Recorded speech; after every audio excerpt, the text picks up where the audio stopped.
What's up? What's up? What's up? What's up? What's up? What's up? What's up? What is up? How are y'all doing today? Hey, it is Friday, and y'all already know what that means. We about to get it in and talk about all this fun news from the week. My goodness. Hey, y'all, this is our first live of 2023. I hope y'all had a fantastic New Year's, Kwanzaa, Hanukkah, Christmas, all of the Festivus for the rest of us, all of the holidays. I hope y'all had a fantastic time.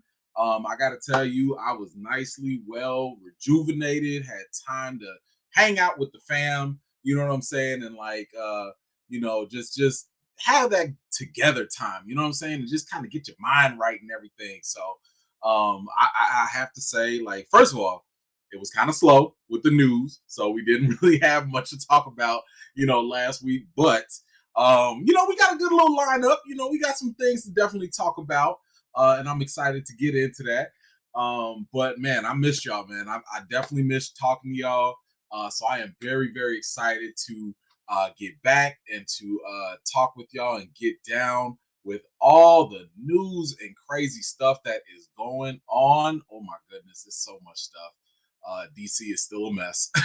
I feel like at this point, DC is almost like how the current politics are going or something, because it's just yikes. Yikes.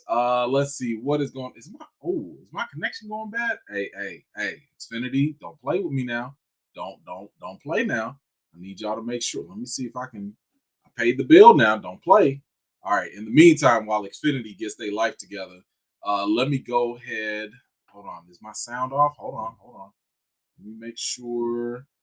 My bad. Hold on. I got. Why is this microphone not on? Who was playing with my computer? Hold on, y'all. My bad. There we go.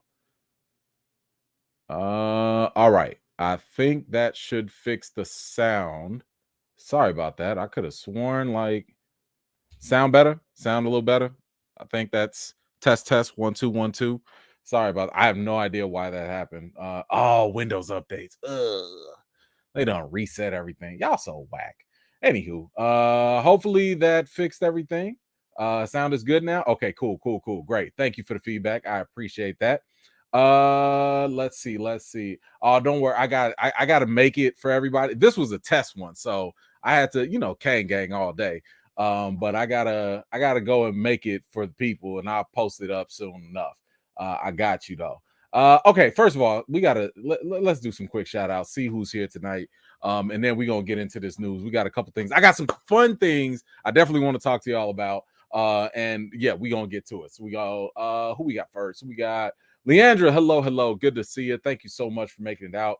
Natalie, thank you so much. I appreciate you. What happened? You got on the waiting list. You know what? It'd be like that.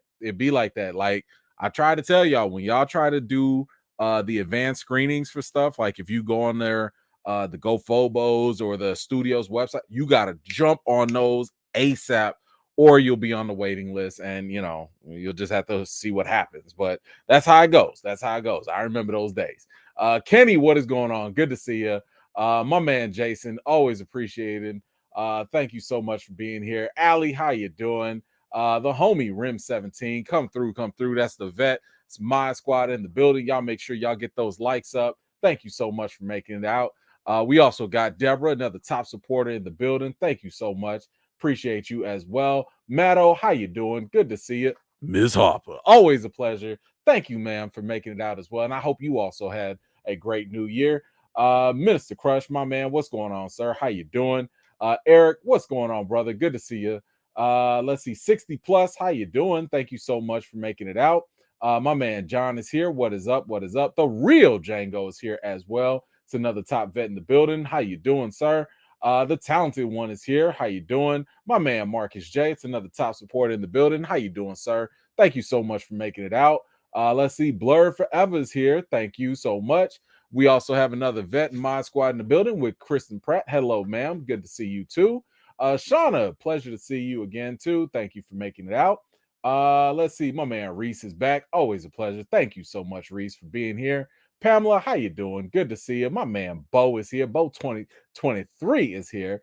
Good to see you, sir. Another vet in the building. My man, Just My Opinion Reviews. That's Brandon K. Avery. Y'all already know what to do. Go on to the favorite channel section on my channel, and y'all go give this man a subscription. Because you're gonna get some great content, reviews, news, and all that fun stuff in between. So y'all go hook up my boy right there with a subscription if you haven't already. Thank you so much for making it out, sir. Neville, what's going on? Good to see you. Thank you so much. Mama J is in the building. Good to see you too. Thank you so much. Appreciate you. Let's see. Rhonda's here. How you doing, ma'am? Good to see you too. Wait, where we go? Kimmy J, always a pleasure. Thank you so much. And Kimmy be a top supporter too.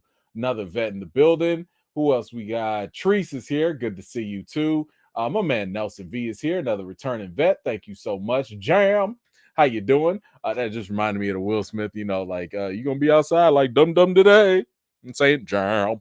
Good to see you. Thank you so much. My man Gray is here. Thank you so much, brother. Thank you for making it out. Goldilocks is here. Always a pleasure. Anna, how you doing? Who else we got? Rebecca's here. Oh, good. My man Kano is here. Good to see you, Kano. Thank you so much for making it out.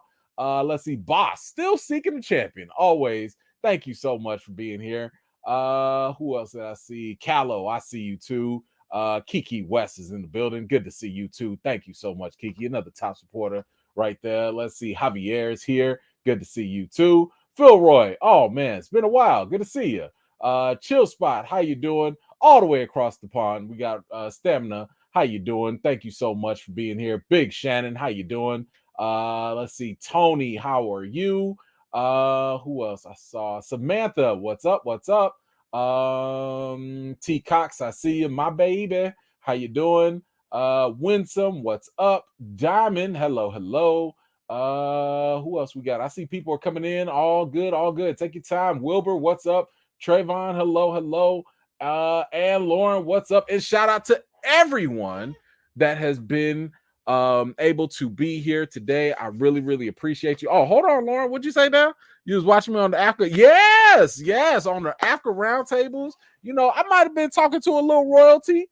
You know, I might have spit a little question out to a queen. Y'all might know, you know, a little, maybe a queen mother, you know, but don't y'all worry. I'll go ahead and get a little snippet of that and put that on the channel here so y'all can look at that as well. It wasn't nothing too crazy or juicy or nothing like that, but you know, I did get a chance to actually finally speak to the queen and ask her at least a question during the roundtable. So that was definitely really dope, and I will definitely post that very soon. I got some more stuff I got to post on here for y'all. But because y'all are on the live crew, you guys are gonna get a lot of the content first. Like I'm gonna tell y'all, you know, like the reviews and stuff like that. I'll get that to y'all first, and then later on, shout out to the replay gang. You guys will get like the other stuff, a little bit more polished, but you know, later. So that's the trade-off. But yeah, shout out to everybody else that's making it out tonight. Let's see. Kano, what's going on? Tell me it's in the shop. I need that gang shirt. I am going to make it. I have to. Like I said, this was just a test shirt. I just kind of want to, you know, test it out, you know, maybe see if y'all like it or not. You know, listen, as the, I don't know, I haven't heard nobody else say it, but I'm just gonna say I'm the official leader of the Kang Gang. Okay, I haven't heard nobody else say it, but if nobody else is saying, I'm gonna just step up and I'm gonna be like, yo, I'm finna lead the Kang Gang. And yes, I will have the merch. Matter of fact, I gotta work on another one too. But I'll get it out. Don't you worry. Thank you for that. Appreciate you. Oh my God, Kiki, kick it off. Come on. My goodness, happy new year, Kang Gang. For the Kang Gang. We doing this for the Kang Gang. Come on. That's what I'm talking about, Kiki. Woo! Thank you. Look at that. Listen, we got official sponsors for the Kang Gang. Y'all don't even understand. Hold on. Speaking of sponsors, we still ain't got no sponsors from Albanese, but we gonna work on it. We gonna maybe use a little time travel or something, and we gonna work on it. But my goodness, Kiki, thank you so much. My. Oh, that is way too kind. Hold on, let me get some of these Albanese. If y'all haven't been on the Albanese, please. Oh, them gummies. Oh, you know when you get that good flavor. and it hits you right there in the okay, we good. Kiki, thank you for real. Thank you so much. That is such a blessing. You have been such a amazing contributor to this channel, and I cannot express to you how much I really do appreciate it. Like it goes a long way. I mean, a long way is my kids, but you already know that. But thank you so much for that. For real. Man, you the real MVP right now. Thank you. All right, let's see what else we got. W, what's going on? Magneto and E-Man was right. Recast T'Challa, Kang Gang. Listen, let me just say this. One of the things that, and I'll try not to go along with this. One of the things that I wanted to do with Recast T'Challa was to start a conversation. And if you have been watching and if you've been seeing, the conversation has taken legs of its own. Sometimes it goes in the wrong direction, but not too much. But in this case, we don't really have to talk anymore, right? We've put the ideas in the universe. We've put it in the ether where we don't have, like, all our points are already being recommunicated by other people. Like, now people are looking back like, man, I think y'all was right. Man, I think y'all have a point. So, that's all I'm saying. Like, I don't want to say I told y'all so, but we did. Anywho, thank you so much for that, W. I appreciate you so much. Nelson V, thank you so much. Never been excited to see a villain gang. I know, right? It's so wild to me. It is so wild to me that, like, out of nowhere, like, we didn't get, I mean, Thanos, we knew Thanos was going to be a problem, right? But wasn't nobody really rooting for Thanos. But Kang, bro, listen, they can kill this Kang and another Kang come through. Listen, but we was Kangs, okay? We was Kangs. Kang is through our history, all right? We was Kangs. So yes, Kang is a whole different breed. But anyway, I can't wait. I am super excited. I got my fingers crossed that maybe I'll get an invite to go to the premiere. If I can, that'll be amazing. I'll just be super excited. I'm not betting on it, but if I can, that'd be great, but my goodness, yeah, I'm like, this is the only thing and here's the other thing. For 2023, all we have is Ant-Man 3, Guardians of the Galaxy Volume 3, and then the Marvels. I'm not gonna lie, this ain't looking like a strong year. It's not looking like a strong year. Now, the director for Ant-Man, Peyton Reed, has come out and said that,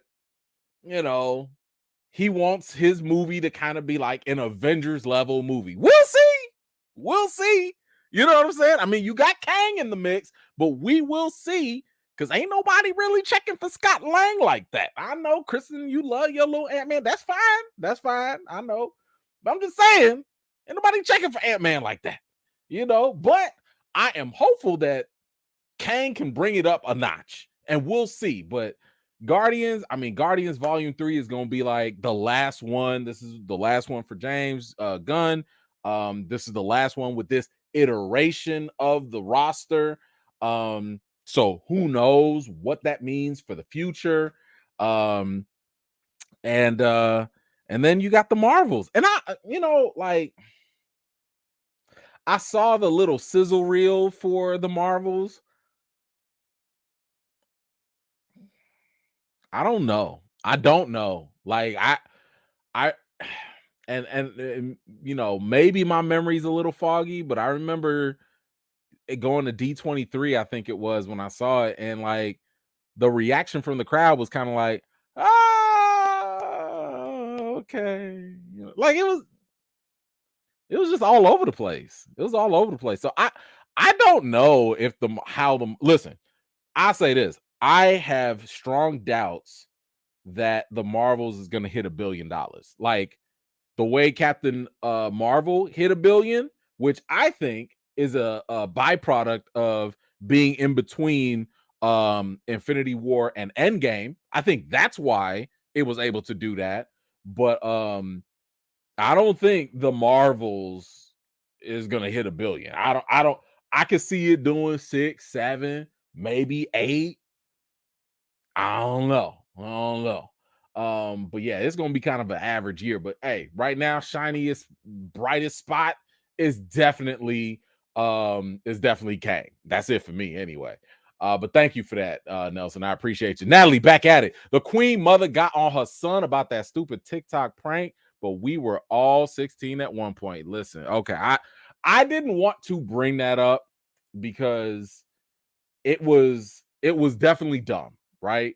And obviously, you know, as I mentioned earlier, I was able to talk to her and everything. Obviously, that was not a question you really wanted to bring up, right? So, just for context for people that don't know, Angela Bassett's son had posted like a TikTok video or whatever, and the prank was to tell her live, you know, on the video that a famous celebrity had passed away. So her son decided to go ahead and say that it was Michael B. Jordan that passed away. Now, you know, Angela's like, no. Like she's about to freak out over this. And then he's like, ha ha ha, it's just a joke, whatever. Video cuts. A few minutes later, yeah, my man had to post another video, and you could tell she went Wakandan on that tail. Okay, she you don't play with the Queen Mama like that. Whether it was her, his daddy, or somebody. Listen, he learned today. He learned that day. Okay, he was like, "Look, I'd like to issue a full public apology to Michael B. Jordan and his family and everybody involved." Yes, you do. They straighten that boy out real fast. Okay, real fast, quick in a hurry. Now, you right, Natalie. Like, you know, we all do some dumb things, you know, back then. Listen, I don't even want to talk about half of the dumb things I did when I was 16. But you know, the thing is that with social media, this is a new tool, and sometimes that tool can have far deeper ramifications the moment we start playing with the internet, you know. So like it's something that, you know, parents have to be mindful of. I have to. I mean, I just had a conversation with my middle kid who was, you know, she ain't do nothing wrong and nothing like that, but she was like on her little school computer, and then she started Googling games, and she wanted to play games. Now she's a really good kid. She plays the educational stuff. But when you start going out into the internet world and you want to click on the game, you don't know what you're clicking on. You don't know, you know, you might sign up for something, you might get a virus or something, or it might take you somewhere you ain't supposed to be. So we had to have a conversation, you know, like it's different now. So yeah, the 16-year-old prank was not the best idea. But listen, I'm just glad that they got him straightened out. I am more than positive he ain't finna do that again. But you know, it is what it is. You know, I hopefully that's not something that's gonna follow him forever. But man, that was something. That was something. But thank you so much for that. I appreciate you. Kenny, what's going on? It's crazy how far the Recast T'Challa movement has come. It feels like so long ago you started, and it's still moving. Yes, I mean, what April of 2021? We almost on 2 years. You know, it is definitely crazy. I mean, it was definitely like I said, the mere fact that we got comedians, you know, like Cat Williams. Now, I'm not saying that Cat Williams has followed us. I'm not saying he signed a petition. I don't know. But clearly, the conversation was in the ether somewhere where it trickled down to even get to a stand-up comedian, which, if you look on my channel, I posted the video there, where even he was regurgitating some of the points that I've been making since forever. Like, listen, like a lot of the stuff that people are talking about now, we've been talking about years ago, and that's okay. That's okay. Like at the end of the day, I don't care. I've said this too. I don't care if people hear it from me. I don't care if they hear it from someone bigger than me, and I don't even care if I don't even care if somebody went and said Cat Williams, you know, started Recast T'Challa. Fine. What does it get the point across? That's all I care about. Does it get the point across? If it does, that's a win for me. So I'm just happy that that this conversation is going. That was always the goal. I knew I couldn't twist Marvel's arm and do all this other stuff. Nobody has that power right now. But what you can have is social pressure. That was always the point. Why do you think Recast T'Challa was a hashtag? It was a hashtag to cause social pressure. You're not going to hurt Marvel with money. Marvel got money for days. They make billions of dollars on trashy movies at times, but you can't put that pressure on them. That was the point. And I think we definitely succeeded in that. But thank you so much, Kenny. I appreciate you. Hold on, boss. What you say here? Have I tried Black Forest gummies? I have, and they're not Albanese. They're not. I don't. I've gone through the gamut. I've gone through the Hairbro gummies, the Black Forest. And I'm not knocking your taste. If you like them more, that's fine. I'm just saying the Albanese are a superior brand. That's all. It's just it's just not the same. I mean, it's like some people like Red Lobster, and that's cool. Some people actually go to a seafood joint, like a real joint. It is what it is. But no, I personally have moved on from Black Forest. That's just me. I've moved on. My man Matthew, what's going on? Just sending some positivity your way. Happy New Year, E-Man. Glad to see you. Looking forward to what you have in store this year. Also, Recast T'Challa. Matthew, thank you so much.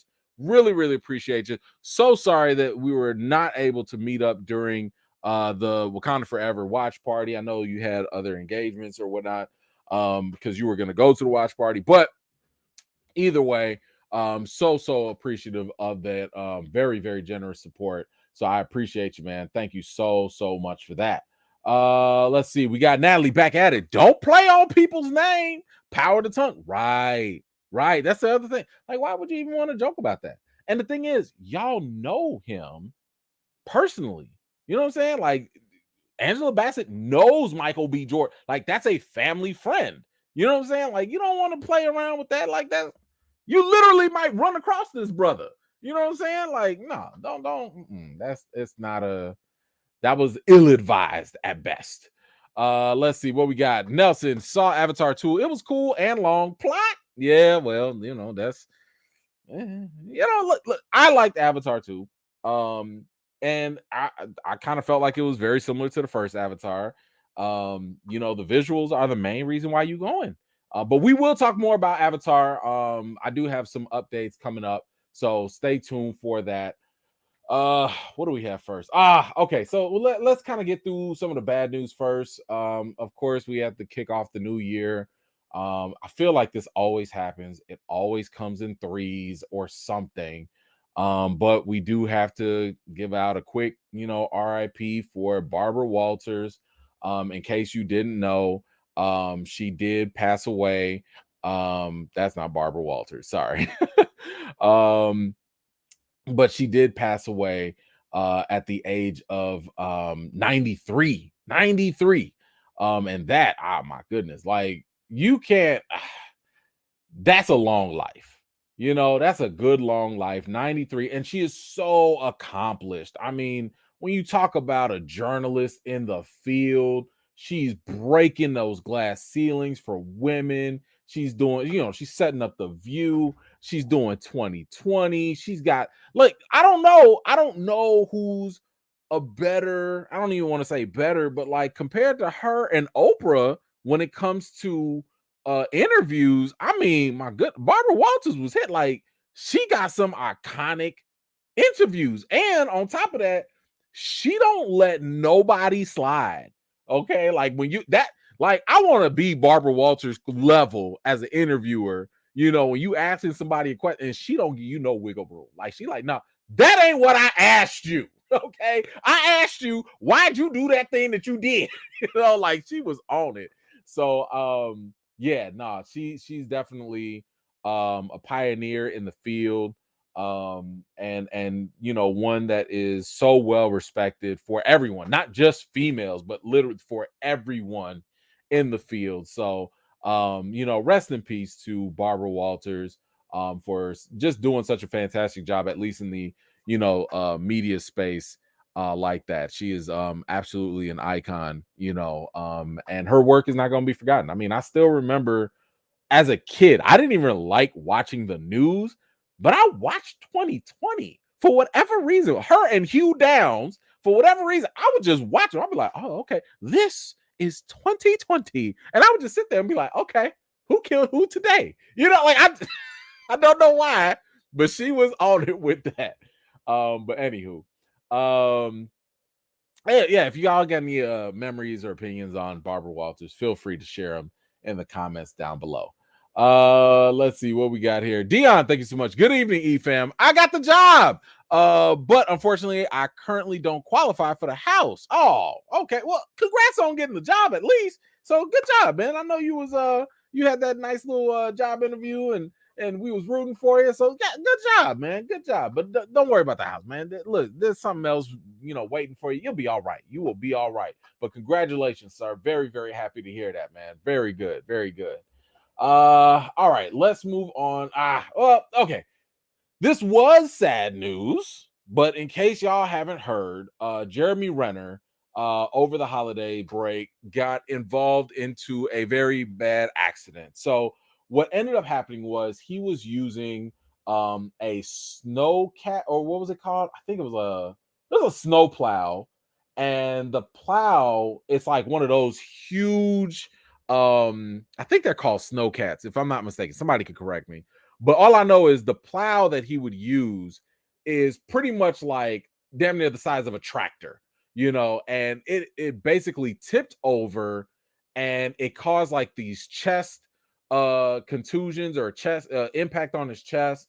And the snowcat. Okay, yeah, thank you. It was a snowcat. And it really messed up his legs, like it ran over his legs. And he was like in really critical condition. He was stable because thank goodness. So here's the thing, he was actually going out to save one of his neighbors who was like trapped because it was like a really like the snow, the weather was like terrible. So he used the snowcat to like go plow the person out. And as he got out, from what I'm hearing, the snowcat started moving on its own. So he rushed to get back on the plow. For whatever happened, the thing tilted over and it messed him up. So luckily one of his neighbors was a doctor. They did like a tourniquet or whatever on him, and they like airlifted him out to a hospital. And he was on it. So they got him to the hospital just in time. And so far, like recently, he's been posting more videos. He's been in the ICU.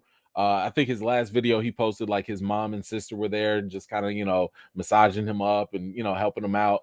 But like it's very good to hear that he's gonna make it. Honestly, I almost didn't want to talk about it until I heard some positive news about it. Because I thought it would have been a little insensitive to be thinking like, oh well, what's he gonna do with the Avengers and stuff, like, bro, like he might have been fighting for his life. You know what I'm saying? Like some people didn't really. I saw some people talking about it online, and I was like, yo, like the doctors just said he was lucky to just be alive. Forget his acting and stuff. He's lucky to be alive. So I'm just very encouraged that like he is doing okay. He's fine. Like now that I know that, now that that's put out there, and I still don't even know the condition. Like I don't know, can he walk? I don't know. But I'm just gonna say I'm not really worried about what he's gonna do and acting or whatever.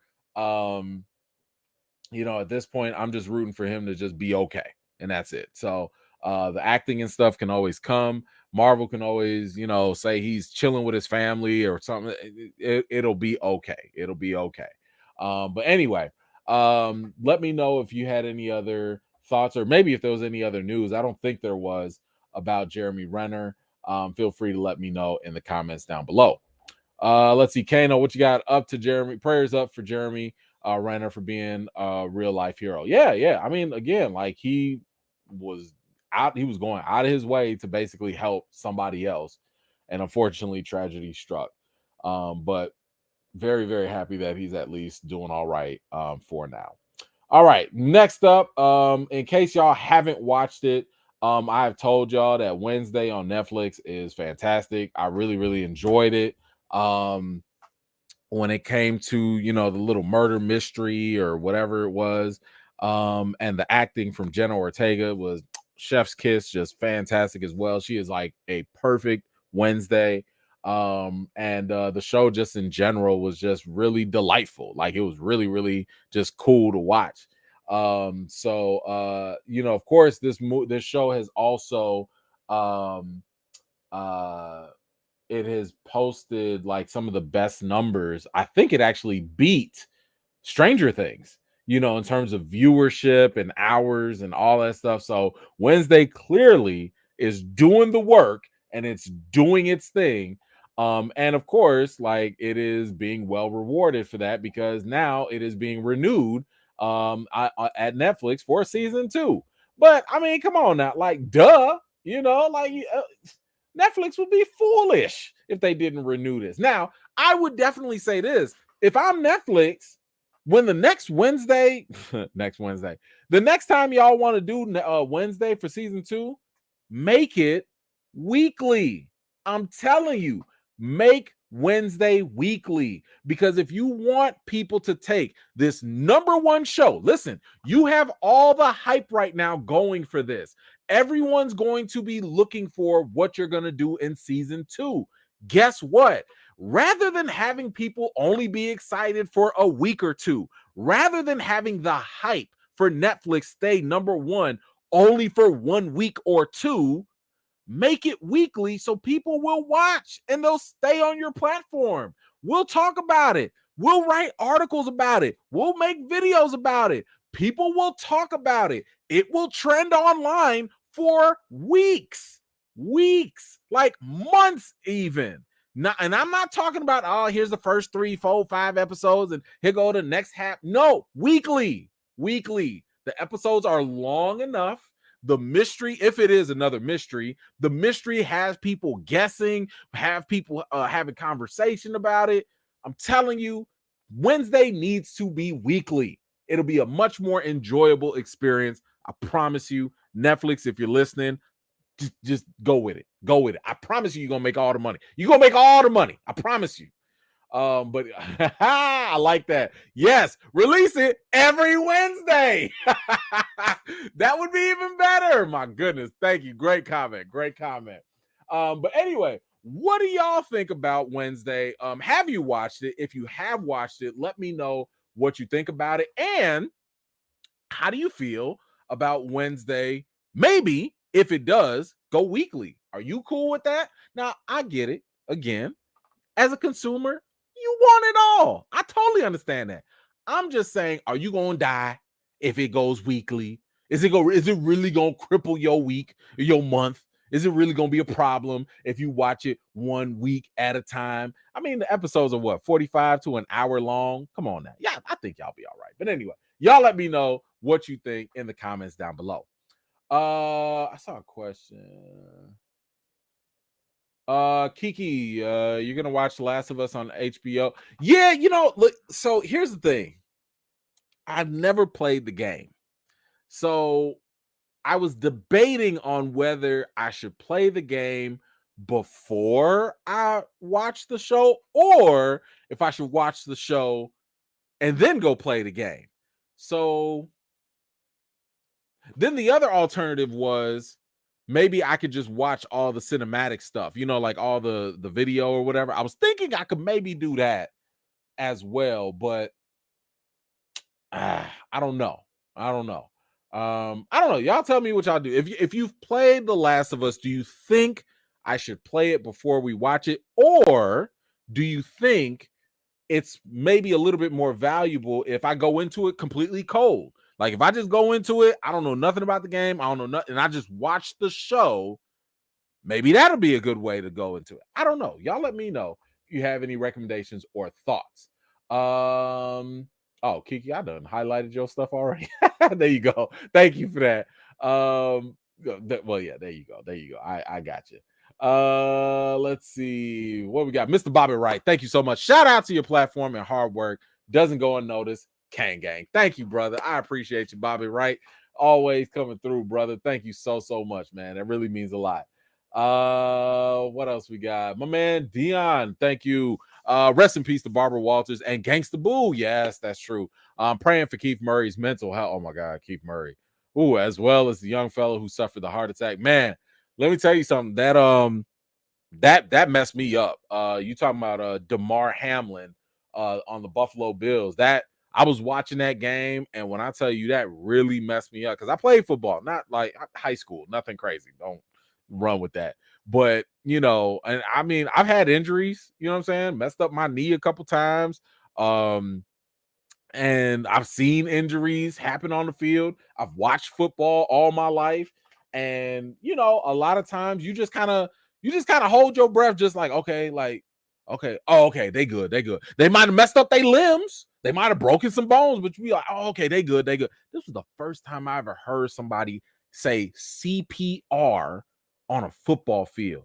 I was like, yo, what is happening right now? And I man, when I don't think I prayed so hard for a player I had never heard of. Just never, because at that point, it wasn't about the game. It wasn't about no fantasy football. I didn't care about nothing. It was like, yo, as long as this brother lives, that's all I care about. I just need this brother to just live. And thank God he is posting positive updates. I heard recently he just talk FaceTime with his teammates, and now he's talking. So like that is definitely something I'm very happy to hear about for him. So man, that was that had me shook. That had me shook, but I'm glad that he's doing all right. Thank you for that. CJ, what you say? Did I watch No, to be honest, I don't care about Witcher no more. I don't. The only thing I watched from Witcher was the animated movie, and I thought that was good. I thought that was really good. I don't care about Witcher. Like, for what? Henry Cavill gone. Henry Cavill was the only reason I was even interested in Witcher. I never played the games, so I didn't care. And I was hoping that the Netflix show would kind of like get me invested in it. But after season two was whack. It was just boring to me. And then they replaced it with Thor Jr. Nah, man. Like nah. I had no desire. Let's see, what else do we have? Okay, let's move on to the next one. Oh, you know what? Before we go on, let me do a quick impromptu. Hold on. Because I wasn't planning to talk about this, but let me just kind of do this real quick, because I know sometimes some people like to have other recommendations and stuff. Alice in Borderland. Let me tell y'all, I don't know if y'all have watched Alice in Borderland yet or not, but if you like Squid Games, Alice in Borderland would probably be a pretty good follow-up show to watch. Now, how can I put this? Now, it's another Korean-based, thing, so you're gonna have to deal. Well, they have I prefer subtitles, but they do have it, English dubbed. But I just finished season 2, and I'm not gonna spoil it or nothing, but it's basically these people that are caught up in this game of life or death. Oh, is it Japanese? I'm sorry. I'm sorry. I thought it was Korean, but it's I'm assuming it's Japanese. If that's what it is. Apologies for that. But it was I had a blast with it. I listen, the first season was cool. It sets you up, it makes you wonder, like, yo, what's going on, what's happening, whatever. But man, that second season was like, all right, it's time to take the gloves off. We ain't playing no more. We not playing. Rhonda, you did tell me, and you right, I was on there. You was on there, Rhonda. I'm with you on that. But now just a word of caution. If you're unfamiliar with watching I would say Asian culture, series or whatever, there are going to be a couple things that probably feel slow or are just not as compelling. So for me, one thing that didn't really work was some of the love stuff, the romantic stuff. I don't feel as though that they really I don't feel like that worked very well, but I just chalked that up as no, that probably worked overseas. That probably works for that culture, and that's okay. It doesn't have to be as dramatic or thick with the writing because I understand there's going to be cultural differences right there. However, when you take all that stuff out, my goodness, let me tell you something. You watch season 2 just so that you can hurry up and get to the King of Spades. You just need to watch this show until you get to what was it, the second to last episode?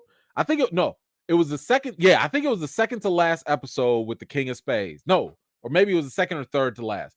My goodness, I'm sorry, my bad, Mike. King of Spades was on 10.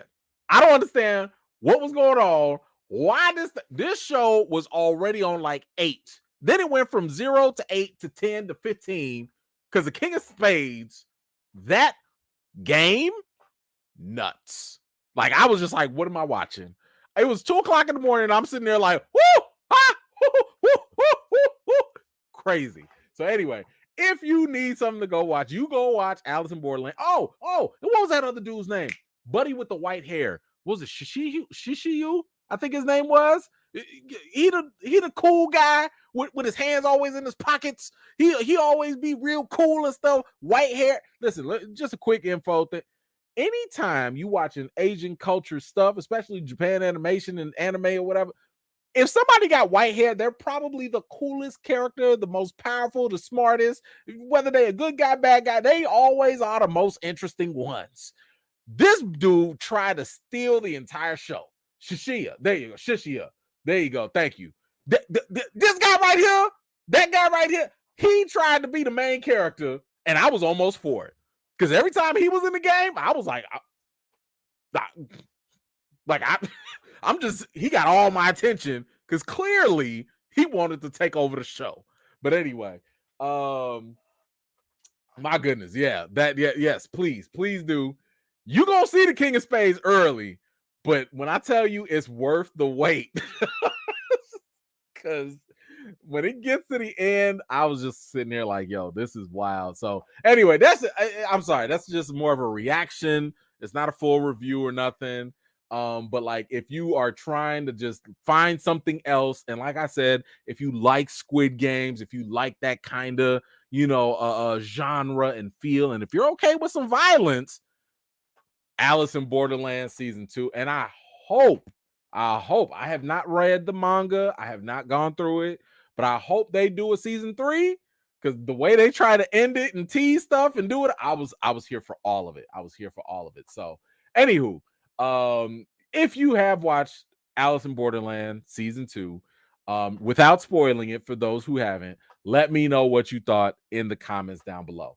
I'm sorry, I had to get that off my chest. That wasn't even on my lineup for today, but talking about all this Netflix stuff, I was like, wait a minute, like we got to take a moment for Alice in Borderland because that show that caught me off guard, and I don't feel like enough people are talking about it. So yes, I had to at least throw that out there for people to have at least something else out there to watch. All right, what's next? James Bond. Y'all already know. What? No way that this world was going to move on if they didn't have another James Bond. Okay, like we already talked about this. The second that last James Bond movie ended, they made sure you knew it wasn't 007 coming back, but they was like, James Bond will return. They couldn't let you go 10 minutes after this movie was done. After James done blew himself up, they couldn't let you wait to know James Bond was going to come back.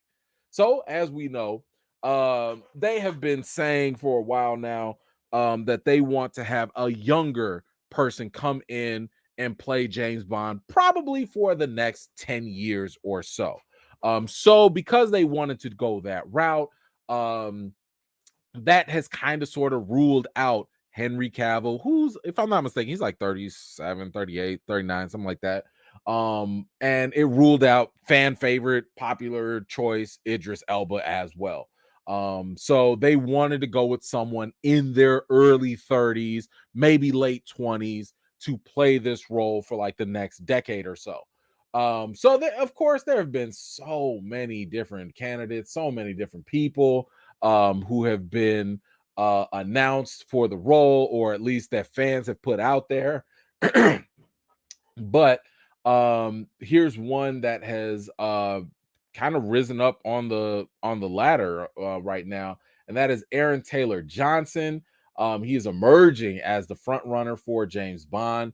Reportedly, he had a very good meeting with the producer Barbara Broccoli. In case of y'all don't remember, he is that Aaron Taylor Johnson is Quicksilver, aka Kick-Ass.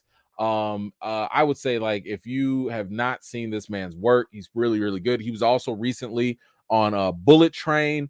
If you want to see more of his range, because this guy is really good. Like, when you watch him in different stuff, he doesn't look the same. He doesn't sound the same. He has really good range as an actor. I would say watch Nocturnal Animals. I remember watching that movie and I was like, that was him. It was like an hour into the movie and I did not even recognize him. But that's just how good of an actor he is. But I mean, the guy's British, you know, he works out. I'm assuming you put him in a suit and tie, the ladies are gonna love him. So, you know, in my opinion, listen, I don't think it's that hard to cast a James Bond. You need a British dude that ladies are gonna love and that can do some action scenes and shoot a small little pistol. Pew pew, you know. You get that, that's it. You know, and as long as you can nail the Bond, James Bond, that's all you really need. But I've seen this dude act in a bunch of different stuff. If he does end up becoming the new James Bond, I'm cool with it. I'm very cool with it. Like I said, his acting profile, his resume to me has been absolutely good. I don't think he's a household name. I don't think if you walk up to the street and say, who's Aaron Taylor Johnson, people are going to automatically know who he is. And that's a good thing, because that's kind of what happened with Daniel Craig. People didn't really know Daniel Craig like that, but by jumping into the role of James Bond, he has become more of a household name. So I think that would be a very good thing for him. He's not, you know, exactly well known, but he's recognizable enough. Like, you could look at him and be like, man, I think I've seen him in something before. You know, you might not know exactly, but like, man, I think I've seen. If he gets to be Bond, he's gonna be great. And he still has to be Kraven the Hunter. Now, I don't know where that's gonna go. We already know with Sony what that track record is, but either way, I'm here for it if that is the case. But y'all let me know, how do you feel about Aaron Taylor Johnson potentially becoming the new James Bond, if that is the route that they go with him? Let me know your thoughts in the comments down below. All right, moving on. What else we got? I think we got some Marvel updates. All right. So we gonna go to one of y'all favorite movies, The Eternals. No, so there was like little reports in the past about how The Eternals was gonna do a sequel. I think Patton Oswalt or somebody had like said something on a morning show, kind of slipped up, but then people were kind of like, maybe not so much or whatever. Well, it looks like we got a little bit more, because there could be a little bit more being reported here. So Don Lee, his management agency, shared a statement that might confirm a sequel to the Marvel movie being set in production. Don Lee, where is he at? There we go. Gilgamesh. There we go. You know, the dude that looked like Wong. So his agent had released something online, and you know, it was, here we go, right there. Has just put out a new statement showcasing the actor's upcoming projects in the next few years, and Eternals 2 was listed on the list of projects. So that's all it is. There was nothing, you know, like there was no bombshell like announcement or anything. Nobody officially from Marvel has said anything, but you know, like, look, this, if I'm not mistaken, this was something released like in the Asian markets or Asian news outlets, so this was something international. So the fact that somebody was even able to pick this up was pretty you know, I think it's more legitimate than not. But you know, Eternals can come. I don't know what to make of it. I don't know if I'll care. I think it depends if Chloe Zhao is coming back. I wasn't the biggest fan of Eternals. I understand why some people liked it, but it was not rated very well, if I recall. I don't think it was a trash movie at all. But I do think that, you know, it was on my bottom tier of movies. Like I never felt enthused to go rewatch Eternals. I just like every time I had to go back, it felt like a chore. But anyway, yeah, if y'all interested in my thoughts, you can go watch my Eternals review for that.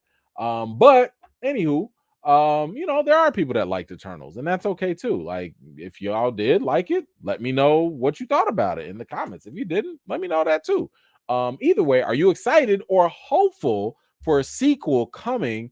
And do you think that sequel might be better? You know, I mean, Bob Iger is back. You know, like don't forget everything that happened during the Chapek era. Everything that happened, just the quality was just, for whatever reason, that quality just was like meh. Okay. So maybe things get better. I don't know. We'll find out.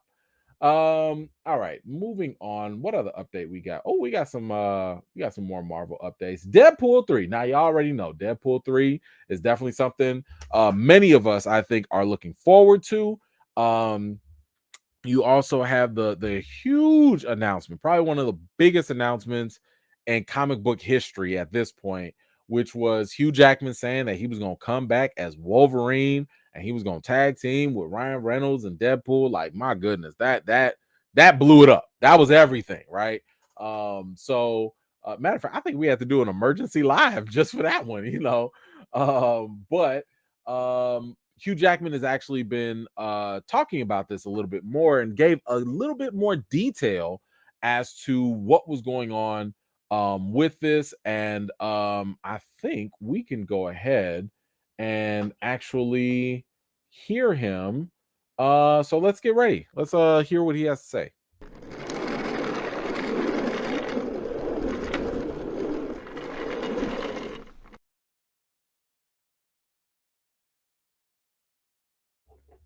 All right. Let's get you propped up here, Hugh, because I want to hear what you got to say also. There we go. Okay. All right.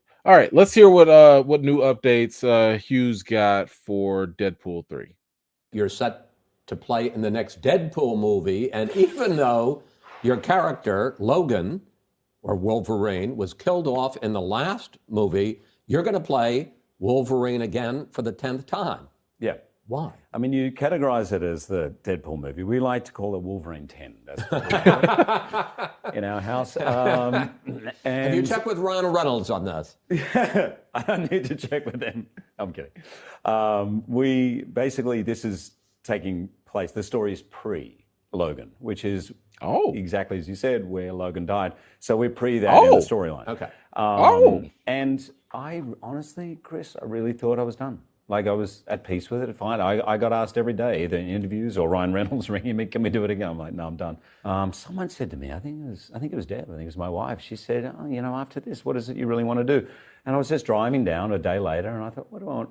And it came to me like that.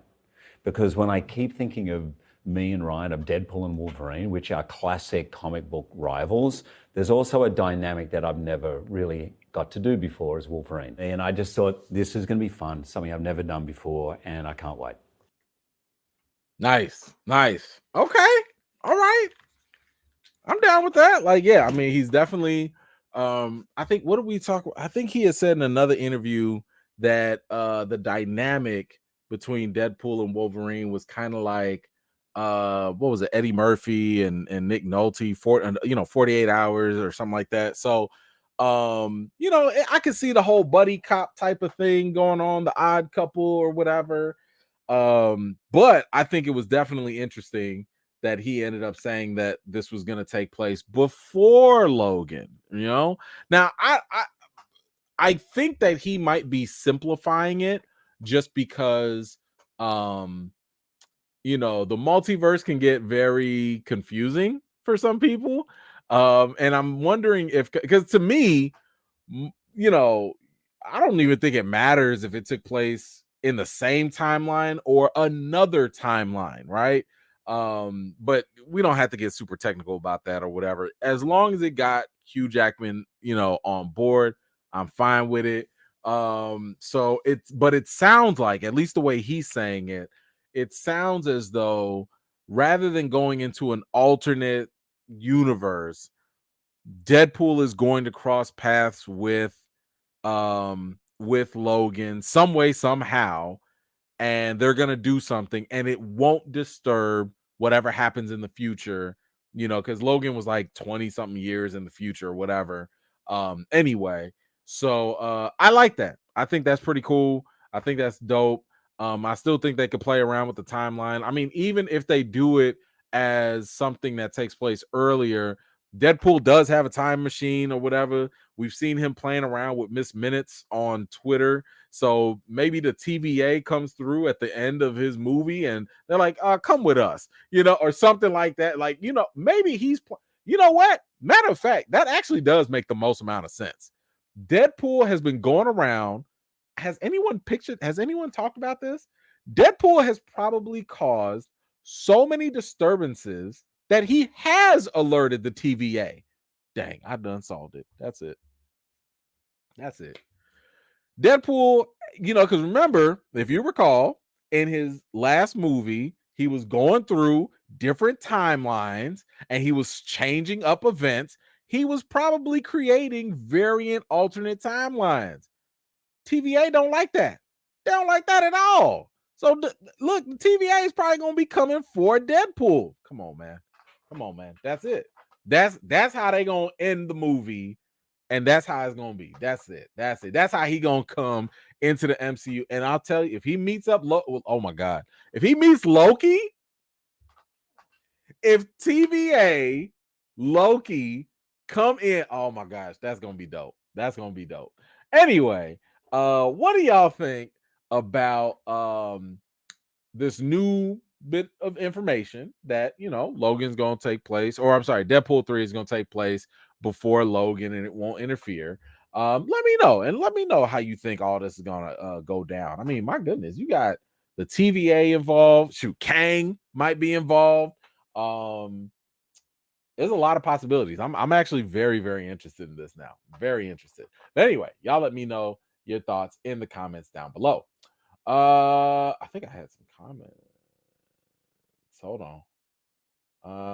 Okay, Nelson, what you got? We need to see more Celestials in the sequel. I'm fine with that. Yeah, I mean, like, I wouldn't mind. I mean, one of the things I cared about, at least in Eternals, was the galaxy stuff. I wanted to, like, I appreciated the fact that they gave us a more in-depth story about, you know, how the galaxy was formed, how the universe was formed, and all that. The roles that the Celestials actually play, like, that was great. I like that. Add to the mythos. So yeah, if they want to give us more of that, I'm totally down with that. Dion, what you got? Season 2 of The Legend of Vox Machina starts January 19th. I am here for it. Yes, I cannot wait. Also, season 2 of Hunters is coming out. I don't know if it's out already on Amazon Prime or it's coming out later. I don't know exactly, but I really enjoyed Hunters. So I am down for this. And for anybody that, I mean, listen, they're going for the big kahuna now. Like, if you know what Hunters is about, it's about fighting Nazis. They're going for the big kahuna. Okay, so I can't wait to watch that and to finish that. And yeah, I'm excited, man. I might actually go start it tonight now that I'm talking myself into it. Nelson, what you got? TVA may grab Wolverine from Days of the Future Past timeline and bring him to the MCU. Also, I wonder if they erase the Foxverse. Could be. I mean, you know, any of those things are possible. That really depends on Hugh Jackman, though. Like, it really depends on if Hugh Jackman wants to continue. Now I don't know if I'm Marvel. Do I want Hugh Jackman to come back permanently?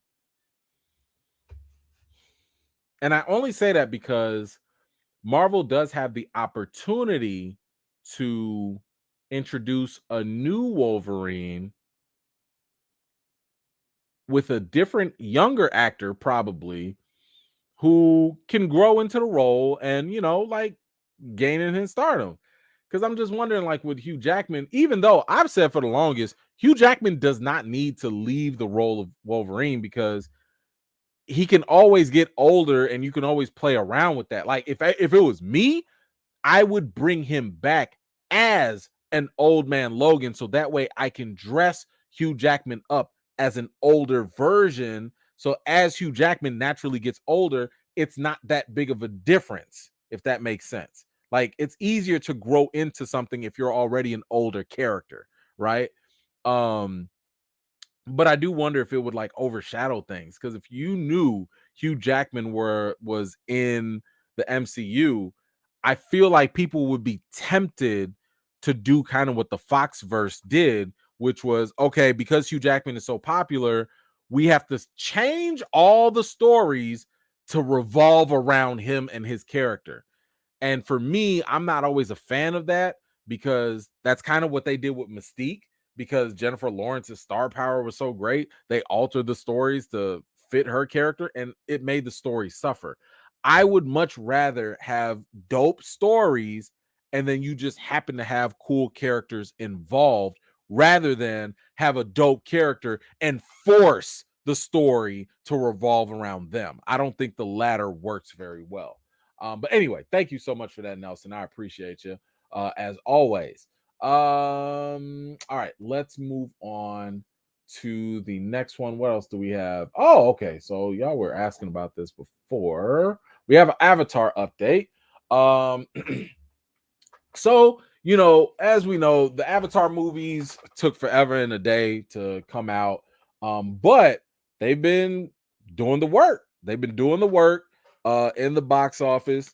And one thing that was up for grabs was whether or not people were still interested. A lot of people wanted to know, well, James Cameron mainly, since he wanted to shoot Avatar 3, 4, 5, 6, 11, he had to find out whether or not people were still interested. And the only thing that was going to determine that was the box office. He was like, look, these Avatar movies cost a lot of money to make. So, so because they cost so much money to make, if they don't make money, they're not going to move forward. And we would just be stuck with Avatar 2 and maybe 3 at most. But I don't know, in case you've heard or not, Avatar's been killing it in the theaters right now. And I told y'all, the one thing that I noticed, and this was a small spectrum here, when I tried to get tickets for my wife and daughter to go watch it, things were sold out. Them theaters was packed. And because the movie was so long, and because it was kind of coming off a break, I was like, wait a minute, this thing was sold out even the next week. So if you have these movies that have limited, runs in theaters because the movie's so long, and if they're constantly being sold out, and if word of mouth keeps going on, and you still have people that have yet to go see it, and the best way to see it is in the theaters, I told y'all the box office was going to climb slowly. It wasn't going to be like all these other movies where you get $1 billion in like a week or two.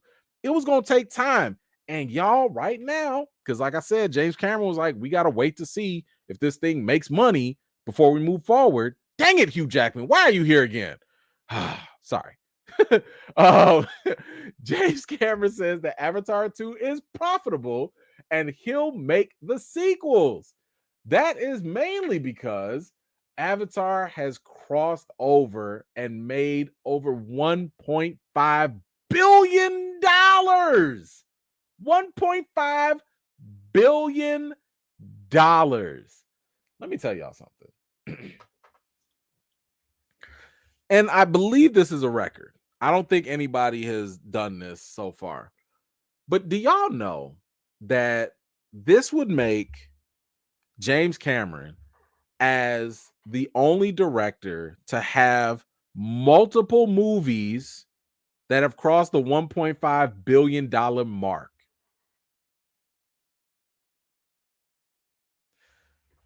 I think we've talked about James Cameron on here. We've talked about how this guy don't miss. He don't miss. You can talk about all his stories, or this just Fern Gully meets Pocahontas. You still gonna watch it?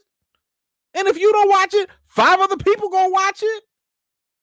And guess what? When people go watch it, they be like, yo, that was actually visually amazing. It was captivating.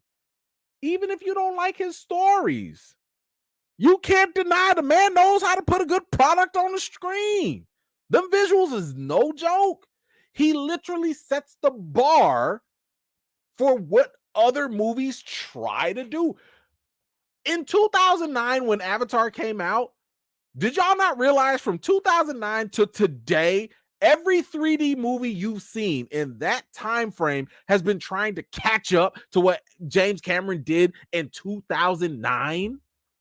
And this man just came through and raised the bar again, and he still wants to keep raising the bar even more. This man has multiple $1.5 billion movies. No other director in Hollywood could say that. Who's gonna check this man? Who gonna step to him and say anything? Who? What studio in a right mind is gonna tell James Cameron no for anything? James Cameron can come up to a studio and be like, hey, yo, I want y'all to go to outer space and build Pandora. I want you to go out in outer space right now and build me a planet. What's the studio gonna do? They're gonna have to figure it out. You think they're gonna say no to that? You better get you a tall ladder in a spaceship. You better get to building. Go make that man Pandora. Because James Cameron don't miss. He just walks into a studio and be like, who want a Billy? James Cameron here, who wants a Billy? That's the way this man works. This is insane. And he's giving you a franchise. Every movie's finna hit a Billy plus. How many Avatar movies that we talk? Avatar 1, 2, 3, 4, 5, 6, 7, 11. That's 11, 5, 6, 7, 11. That's $1 billion. This man is a walking $1 billion business. Who gonna say no to him? He gonna be like, look, I built y'all studios. You know that little vacation you took? I paid for that. You know that other little movie that you just, I paid for that. If I say I want this, you're gonna give it to me now. James Cameron don't miss. He don't miss. And he got receipts. He got receipts. I don't understand this. My man is he's a walking dollar sign. There's nothing he could say. Like, I've never seen somebody be able to talk so much ish about everything and anything and back it up. I told y'all, he's like Jordan in the finals. Don't play with this man. Stop doubting this man. There's no reason. There's no reason.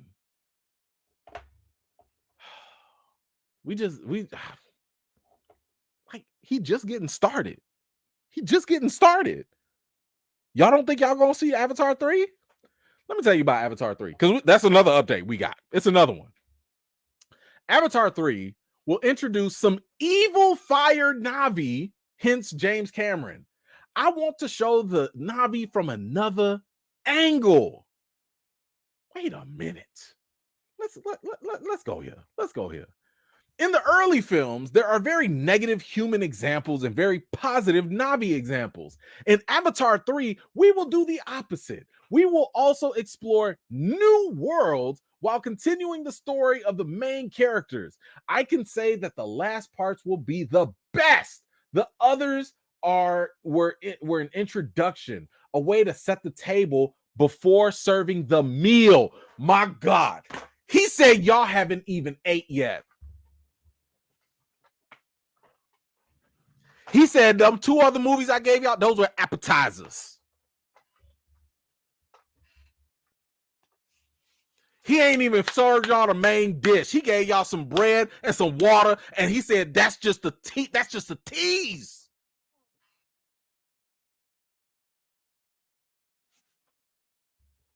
Then I just read what he said. He said that he told y'all that the last part is going to be the best.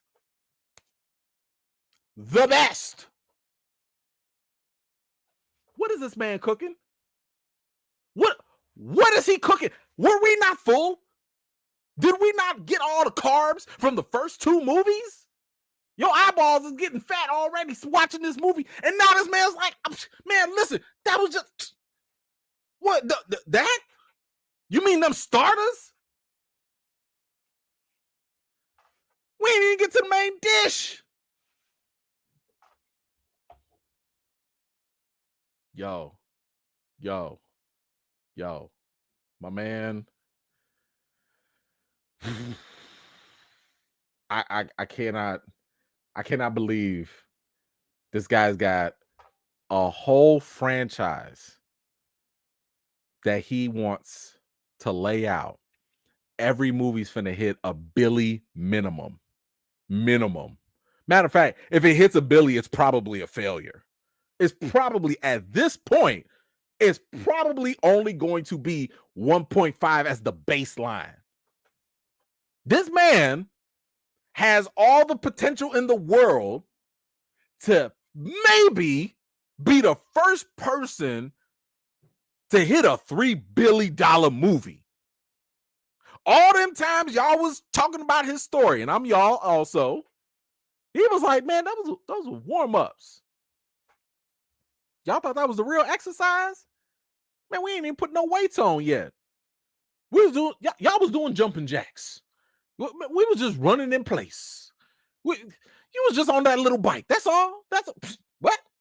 We ain't starting no what? What? You ain't hit that bench. You ain't squat nothing. We ain't do nothing yet. Woo! Y'all better stop playing with this boy James Cameron. What did he say here? Okay, so now, let's actually talk about what he said.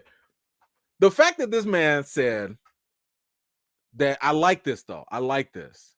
I like the fact that he is saying like, yo, y'all saw 2 tribes of like positive Navi people and a bunch of, nasty humans doing some really bad things, whatever. We get that. But now we gonna flip the script.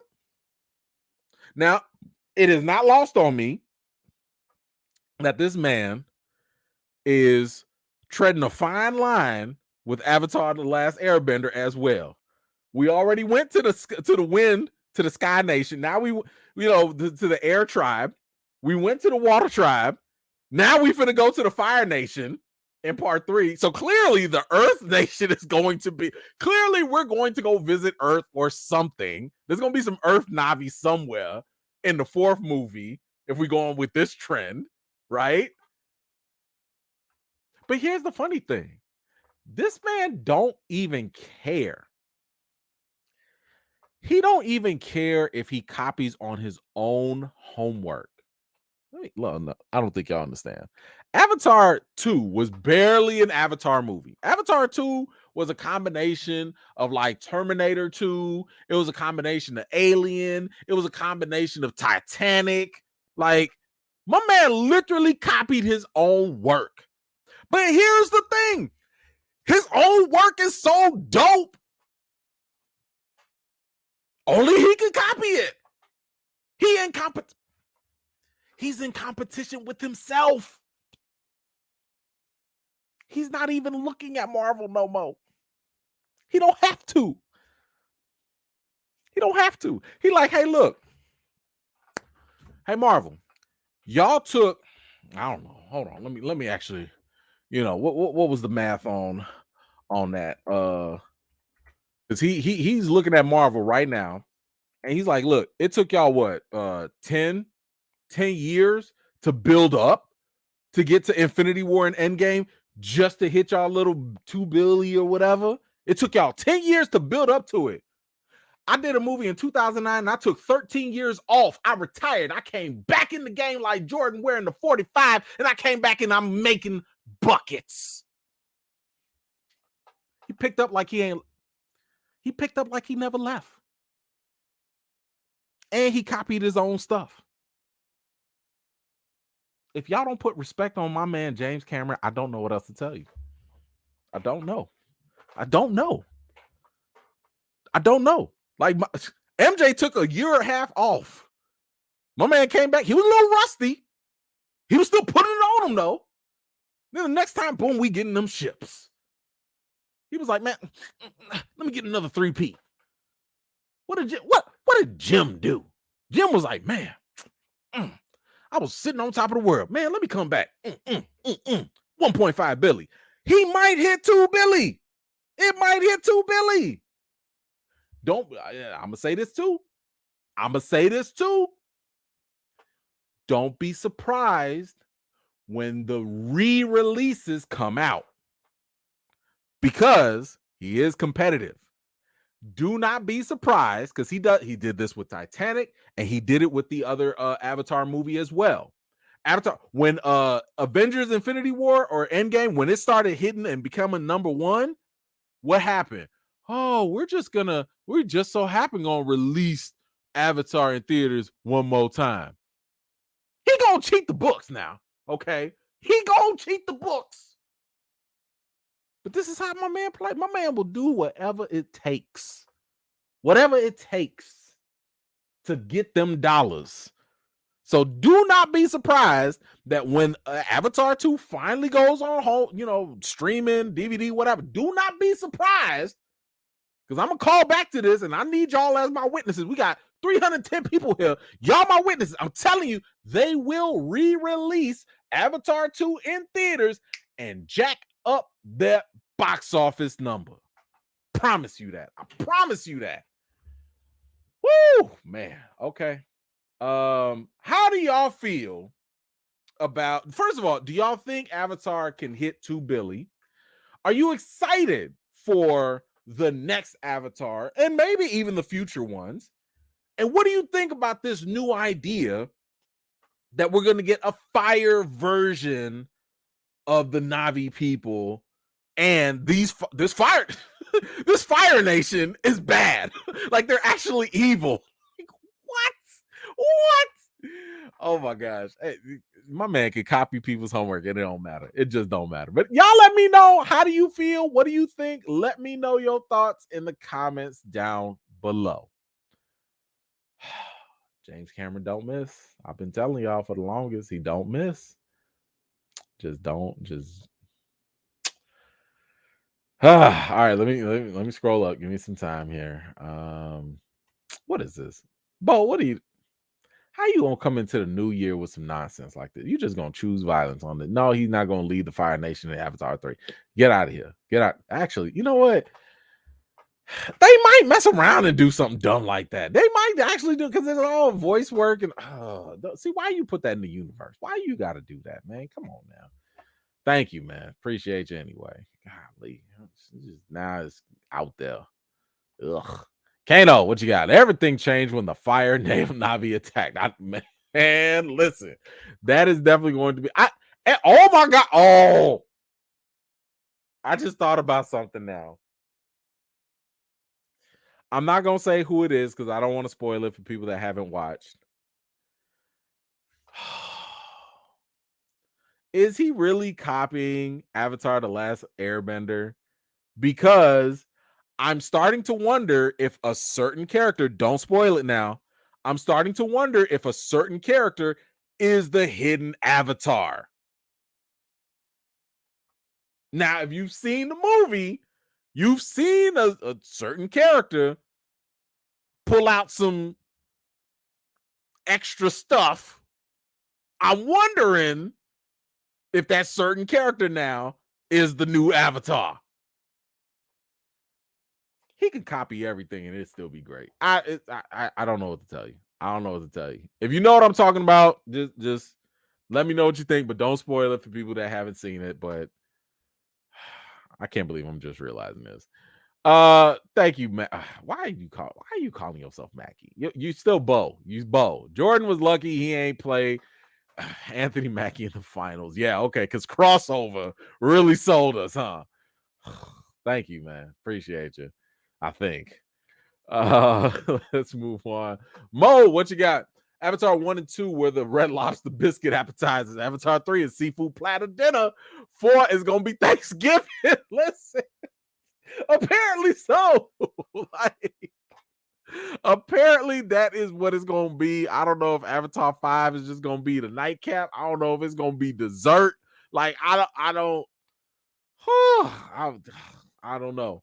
I don't know. My man's just a walking dollar bill. Like, he just, man, he just handing out billies to whoever want it. Like, now I see why Disney was like, hey, we want that Fox. We gonna pay 72 something billion dollars for Fox because Marvel's gonna do their thing, but Avatar gonna do its other thing too. Again, this man has like a lot of movies that he got so many Avatar movies up his sleeve. He was like, I gotta train somebody else to do this because I'm gonna be dead. I'm gonna die, and it's still gonna be like 7 more Avatar movies that need to come out. He wants this to be like Star Wars. This is not a joke. This is a legit new universe, a new franchise that he started from scratch. Ain't no comic books, ain't no book material. Like, this man was like, I thought of this and we finna do it. Man, listen, I know I was joking. Disney might really have to go build that planet. I don't know. They at this point might as well shoot that sucker in space.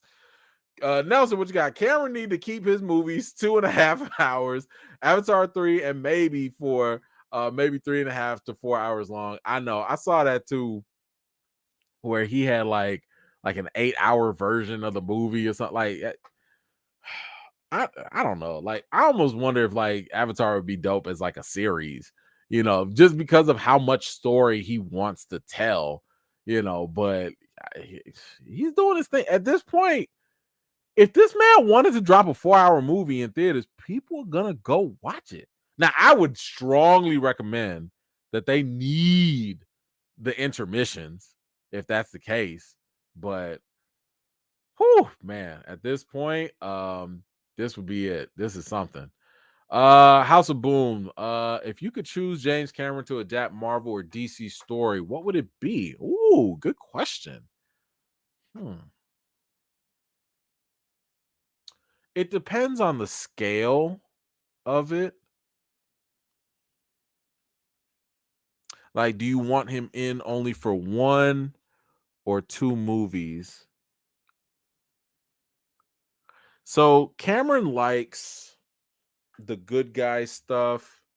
He likes strong, powerful themes, but he's also really good with action.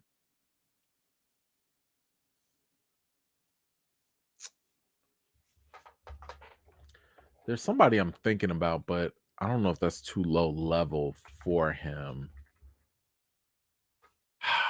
I would prefer him, I think, in DC. Who would be a good one? That's a good question. That's a very good question. I might have to think about that one.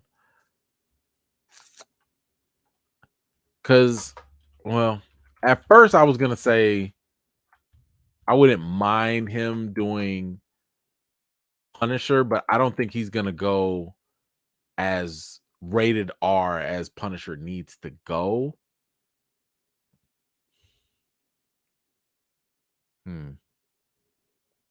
Damn, that's a good question. Yeah, I got to think about that. Because he can do, I don't know if he needs like individual characters or if he needs a bigger scale. Like, okay, I put it to you like this.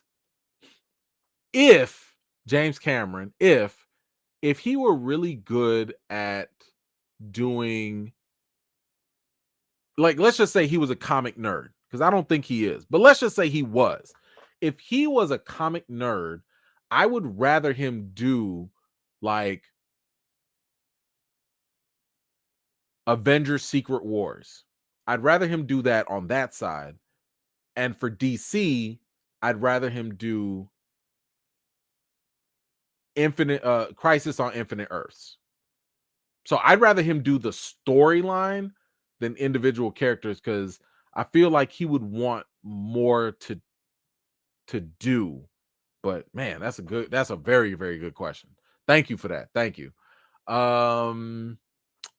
What else we got? Y'all calling him Neo. Yeah, Neo, Avatar, same thing. Same thing. They got the juice now. All right, let's move on. What else do we have? So we did Cameron, we did the Avatar. Oh, okay. So this is something fun that hopefully you guys can enjoy. We're back to Netflix again. Kaleidoscope. So for a while, I had watched Kaleidoscope a while ago, but I did not know when I was allowed to talk about it because Netflix never really said that I saw anyway. So I didn't know when the embargo was or whatever. But in case you're new, Kaleidoscope allows you to watch the series in different order, right? So for a lot of people, Netflix, basically what they're doing is they're going into different people's accounts, and you can everyone has a different viewing order. So the viewing order is really going to be random. It's going to change for everyone, and nobody's going to have the same one, right? So you might watch it in one way, another person gonna watch it a different way, etc. So what I wanted to do was, first of all, just kind of give y'all a quick little review about it.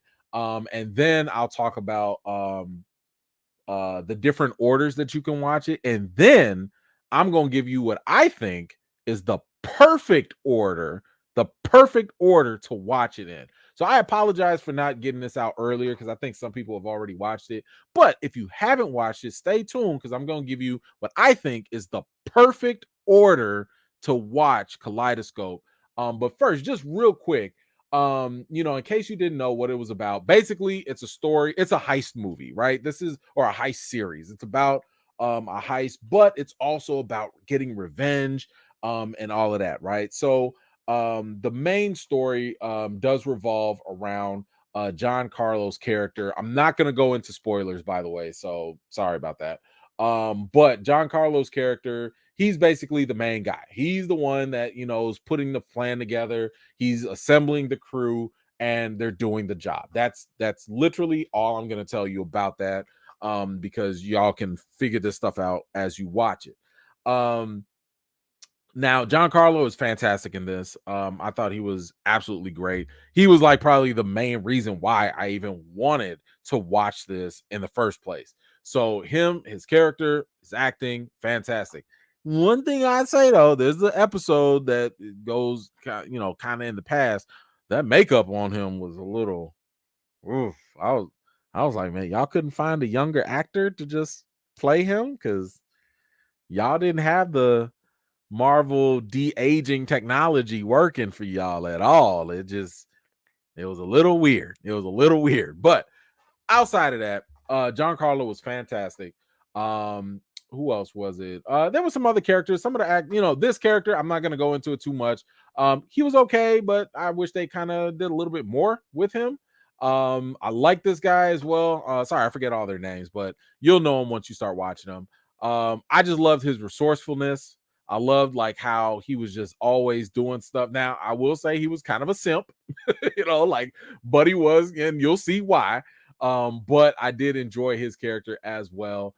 Then you got this dude. Oh my god, this dude, like, he plays the jerk so well, that you will love to hate him. You will definitely love to hate him. So that's definitely good. My man right here played a good bad guy. Liked him. He was cool. Got Tati Gabrielle. Like, first of all, she can do no wrong. So let's just go with that. Let's see. Anna, I believe her name was, her character, whatever. She was cool as well. Liked her. who was it? Oh, this one right here, trash. If you've seen her, if you know about her, trash. That's it. That's all I'm gonna say. Trash. Don't like her, don't care, trash. Everything about her character, trash. Anyway, when it comes to the story, I thought that the heist, really good. Great suspense, nice and thrilling. You got some twists and turns, in the story, some things that you don't know are going to happen or whatever. Now, I'm also telling you this because it's going to be based on how you watch the movie or how you watch the series, right? So if you watch the series a certain way, some of the twists and turns are not going to be there because they're going to tell it to you in a certain way. If you watch it a different way, some things are going to get spoiled and it won't be as enjoyable, right? So but for the way I watched it anyway, I thought that a lot of the story was cool, especially when it came to the heist related stuff. That was definitely intriguing. Some of it was kind of a lot of tropes, like if you've seen Ocean's 11 or anything like that, this is pretty much more of the same. Still exciting, still fun, but it's more of the same. The one thing I would say that was definitely a weakness for me in a Kaleidoscope was the beef, right? So there is an underlying beef that's going on with Giancarlo's character and the bad guy, right? Like we'll just leave it at that. They have a beef. There's tension. There's stuff that's going on between them. And over the course of going through everything, you're going to learn what it is, what's driving Giancarlo's character and all of that. In my opinion, it was pretty weakly written. I don't think that the motivation that was given in the writing was strong enough, because when you do go back and you find out, oh, that's why he's mad, oh, that's why they have this beef going on, to me, it felt rather weak. Like, dang, y'all could have tightened that story up a little bit. Y'all could have made the situation that happened a little bit deeper, so that way it would make more sense why they have so much friction between them. So again, I'm dancing around this, but I don't think it was very strong, because I know when I found out finally why they had this issue, I was like, I mean, I guess, like it just wasn't that strong. But anyway, so with that said, so that was my good, my bad for it. I would say that if I had to give this a rating though, from scale from 1 to 10, I would, because I was pretty invested in it. I'd probably say this was about around an 8. And that's being very take that 7.5. I'm gonna give it a 7.5 because I did not like the fact that, and that's just based on my viewing experience. If I watched it in the perfect order that I'm about to tell you in a minute, I think I would have given it an 8 out of 10. But I'm gonna give it a 7.5 because the way Netflix gave it to me, some things were ruined, some of the twists and turns were ruined, and it just didn't make it as excitable for me. So I'm gonna give it a 7.5. But again, you might watch it in a different way that you might rate it even higher. So if you have seen it, let me know what you rate it on a scale from 1 to 10.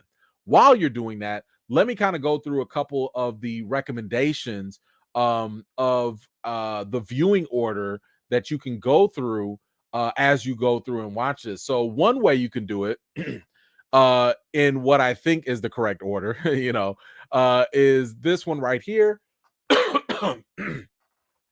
Excuse me. And as you can see, the different colors are also labeled. A lot of this is by the time frames and everything, right? So red, you have the morning after, orange, 3 weeks before, yellow, 6 weeks before, so on and so forth, right?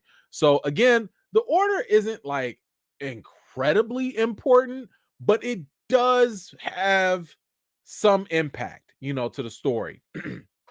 Here's another order. This is called the rainbow order. This isn't really one of my favorites at all, but it's okay. Let's see. Then you also have a classic detective story. This one kind of jumps around a little bit, but then it kind of leaves the ending a little bit intact for you. Then you have Orange is the New Black. So if you like the way Orange is the New Black, if you like the way that story goes and how it kind of jumps around, then this is the order that you'll want to go in. Then you have the Tarantino film. Tarantino is kind of interesting if you like his style, how the way he jumps around back and forth. This could also be a nice way for you to watch it. The Usual Suspects. This is more of a reverse order, where you can also check this out, especially if you like The Usual Suspects. And then if you just like the classic way, this is the chronological order. You could just go in order and watch the show in whatever way that you like, and that's fine too. Now, my order, which is, I believe, one of the, I'm just gonna say, I think this is the best order, is a different way. I think that you go, first of all, you're gonna start with the Black trailer. The Black episode is the trailer. It's just gonna be the little preview. And you want to go with the first one being The Morning After. Now, the reason why I'm telling you this is because you're going to see what happens the day after the heist. Everything revolves around the heist. So you're going to want to watch Red first because it's going to get you going. It's going to get a lot of the questions in your head, like, yo, what's going on? What's happening? Who did what? And you're going to have a lot of questions, but it's going to get you interested. Then I think you should go into Orange. The reason why I think you should go into Orange is because that episode, in my opinion, it's a little bit slow and it kind of gives you a lot of background story about another character. But the thing is, you want to kind of get it out the way. So that's why I'm saying put Orange as second. So that way you get that interest from the Red episode. But the Orange one, it's going to be a little slow. It's going to be a little boring, but you're going to knock that out. And it's just going to be uphill from there. Then you want to go with Blue. Blue is going to get, that's when they're planning the heist. That's when you're going to really get back into the flow of things. You're going to be like, oh man, now we're going to see what's going on with this heist. And now you're going to start getting excited for it. Now, the next one I would recommend is Green. The reason why I'm saying to go with Green here is because it's going to give you the first twist in the show. So Red is going to set you up and Green is going to give you the first twist. So I'm trying to give you guys the best possible way to watch this, to give the reveals in the show a way to actually surprise you, okay? And not spoil things. So I want you to watch Green. It'll give you the first twist. Then I want you to watch Yellow. Yellow is going to continue the twist, and it's going to give you more of the heist. It's going to give you more of the stuff to get excited for. And after that, you're going to go right into the heist. This is the meat and the potatoes. This is what's going to get the people going. You're going to be sitting there like, oh man, what's going on? Then the second that heist is done, you're going to want to know, well, I'm not going to spoil it, but there's something at the end of the heist that's going to get you questioning things. Then we're going to take a pause. You're going to go to Violet. That's going to explain the beef. That's going to explain what's been going on. Why is this issue? So once you do that, you're going to get that prequel. You're going to understand what happened at the end of White in the heist. And now that you know both of those things, you can end it off perfectly with Pink, which is 6 months after the heist, and you get to see how everything resolves itself. Okay. So I think that, like I said, I think that's actually the best order to get the best possible experience from Kaleidoscope. And again, maybe y'all just want to go with whatever Netflix gave you. That's okay too. That's okay too. Either way, if you've seen it, let me know what you think. And if you do watch it in what I think is my perfect order, let me know what you think about that as well. All right. I think that is it for Kaleidoscope. What else do we have? Oh wait, do we have comments? I'm sorry. Let me double check. See if there was anything in there. If I missed it. Okay, I got one. Hold on. Give me a second. Just want to make sure I didn't miss. Okay. All right. We got one here from Dan the Man, our local celebrity. What's going on? Happy 2023 E fam. Taking nothing but W's all year. 100%. That's what I love to hear. Thank you so much for that, Dan the Man. Appreciate you, sir, and hoping that you got some great things lined up that we can root for you for in the future. All right, let's see what else we have. Oh, well, I guess y'all about to get a whole bunch of reviews. So if you've been watching, I have also given y'all my quick out of the theater reaction for M3Gan. Now, if y'all recall, M3Gan is we did a thing. What was it? We did a trailer reaction, and M3Gan was wild. That trailer was definitely different. But when we did it, I think we got a really good sense of what this movie was about. Now, for those of you that don't know what M3Gan is about, just real quick and easy, it's basically Chucky meets an AI. That's pretty much what it is, right? So you have this AI doll that starts learning a little too much and gets kind of violent, okay, and things go messy. So that's pretty much the rough introduction for M3Gan. Now, of course, I'm not going to spoil it for y'all, but when it comes to the good in the movie, I really enjoyed how funny it was. Like, M3Gan was unexpectedly funny, and the thing is, I think it was really well balanced, right? Like, what I loved about it was it never got ridiculously goofy, like Thor Love and Thunder. But M3Gan understood the assignment. The movie understood the tropes. The movie understood what you were expecting, and it would poke fun at itself. So again, not giving any spoilers away, but like, look, when M3Gan would start like singing, I thought that was hilarious. Like, I was cracking up laughing because it was just I think it was just kind of poking fun at like just the whole thing of like a kid doll, whatever. Of course, like that dance scene that you saw in the trailers, I feel like they only did it for the trailer. I don't feel like it had it made no sense. Like, when I was watching the movie, I was like, this made no sense why she would just start dancing, but clearly y'all just did this to sell the movie. But it was still funny. It was still funny either way because M3Gan was wilding. And by the way, so like another really cool thing here was the fact that like M3Gan was creepy. M3Gan was creepy, and I love the fact that they were like building that up here and there as you started to see M3Gan's progression. That was something really good. But the part of that was because they made I'll say most, not all, most of M3Gan's progression as an AI, they made it believable given how she was designed. So kudos to the writing in that aspect. I like that. And I also really enjoyed the fact that they did a really good job with the themes. There was a theme of grief that I thought they tackled really well here.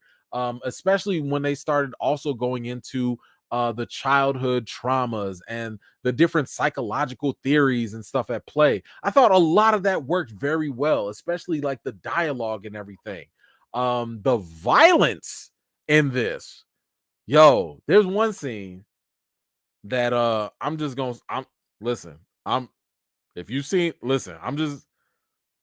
that one scene, okay, that one scene was it was a bit of a stretch. Okay, let's just say that. I don't know if I could have seen that. Now, I won't say that all of M3Gan is super gory and violent, but there are some scenes that are a little, little tough, But that was pretty much it. The violence was there, the gore was there.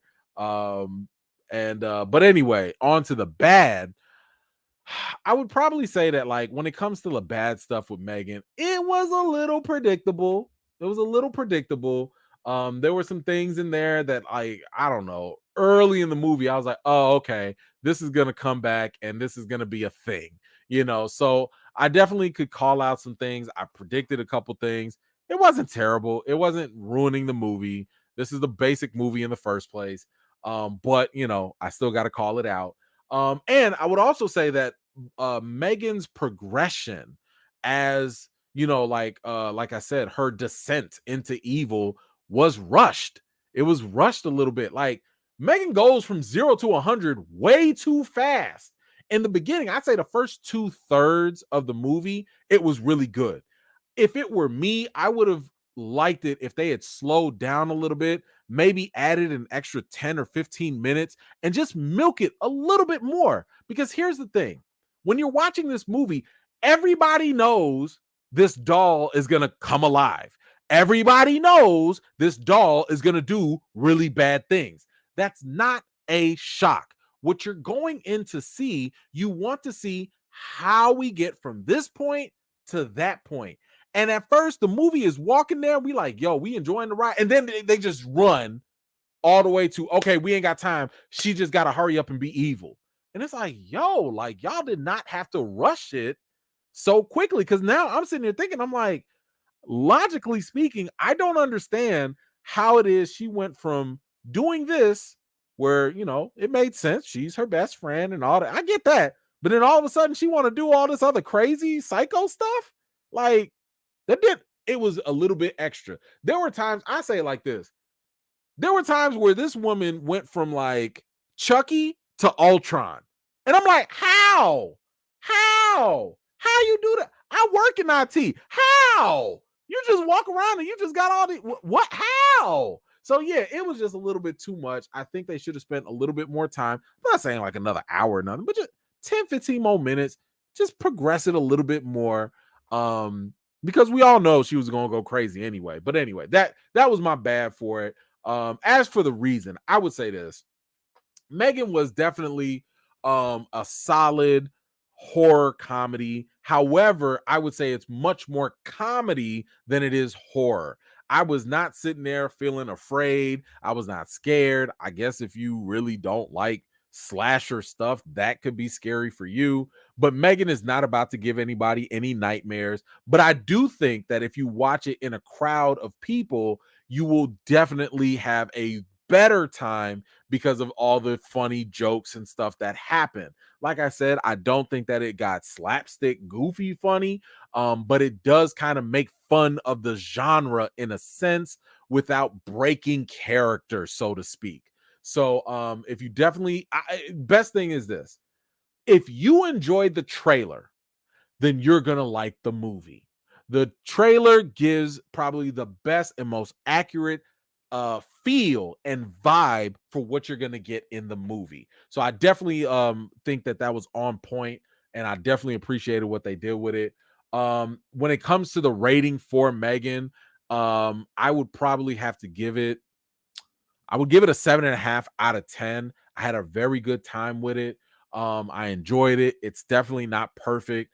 It definitely had different areas that it could have been better. The third act, kind of like I said, it felt rushed. But at the same time, like, I don't regret watching it. I had a good time. I'd mess around and watch it again, at least with other people, you know, just to have that comedic, communal experience. But anyway, that's just my thoughts on Megan. If you have seen it, let me know what you thought about it in the comments down below. All right. So that was my little review for Megan. Y'all let me know definitely how you felt about it. Let me go. I think I need to make a video about how they gonna make the sequel also, because I thought that was something. Yes, Django, what you got? Hey man, thought you said horror and comedy don't mix. I agree, they don't. That's why I said I was never afraid during this movie. This like I said, this movie was way more comedy and comedic than it was scary. For me, as someone who, like, when I say something is scary, I'm talking about like Insidious or Insidious 2 or The Conjuring. Things like that to me are where you go when it comes to scary. Things that will give you a nightmare afterwards. Things that make you look over your shoulder, after you watch the movie. Things that you can't watch in the middle of the night or with the lights off because something might go bump in the night and scare you like that. That's when I talk about horror, scary stuff. If there's comedy involved, you're not thinking about all that. You're not having nightmares for something that makes you laugh, because it's not scary. It's now entertaining. So for this, it was definitely more comedic than horrific. Like, yes, there was violence in there. Now, if you happen to find dolls coming to life scary, if slasher films are considered scary, in my opinion, slasher films are not scary. That's just me. I would consider a slasher film like Friday the 13th. I've never considered them real horrors. I've always considered them as slasher films. Michael Myers, I've never considered that as a horror. I understand they technically are, but to me, they're thrillers more than anything. It's thrilling, and to see that kind of stuff more so than, oh my God, it's scary. What's scary about not, man? Everybody can outrun Michael Myers and Jason. Everybody, you can outrun them. What's scary about that? Run them over and drive away, and don't go in the woods at night. Like, ain't nothing scary about them. It's like only dumb people that be getting caught up by them. Michael Myers walking like 0.0002 miles per hour. You can literally walk around Michael Myers. What's scary about that? Anyway, I'm sorry, but it's definitely more comedy than horror, in my opinion. Thank you for that. What else we got? I went on a whole tangent. Okay. We did Kaleidoscope. We did that. Now we can go on to Dave Bautista. So Dave Bautista has been going on. He just did an interview with GQ, and during this interview, he was, just talking about his career and what's going on with him and Drax and stuff like that with Marvel. So one thing that he ended up talking about was, like how he's saying goodbye to Marvel and the Drax role. As you know, he has played Drax in the Guardians of the Galaxy movies. And as I mentioned earlier, Volume 3 is going to be the final Guardians of the Galaxy. And it's also going to be the last time we see this version of a roster with this cast. So, Dave Bautista's like, look, I'm done. I'm good. I'm out of here. So it was kind of what he had said that in his comments that some people were kind of, hanging up about. And he said, I'm so grateful for Drax. I love him, but there's a relief that it's over. It wasn't all pleasant. It was hard playing that role. The makeup process was beating me down, and I just don't know if I want Drax to be my legacy. It's a silly performance, and I want to do more dramatic stuff. Now, let me just say, I totally understand where this man was coming from. I mean, he said that the makeup was like unpleasant. I mean, they usually have to sit in a chair for like 4-something hours, if not longer, just to do full body makeup. That could be a lot. You can't move, you can't do this. You gotta, you gotta do that for multiple days, weeks, months. That could be a lot. So I totally get that.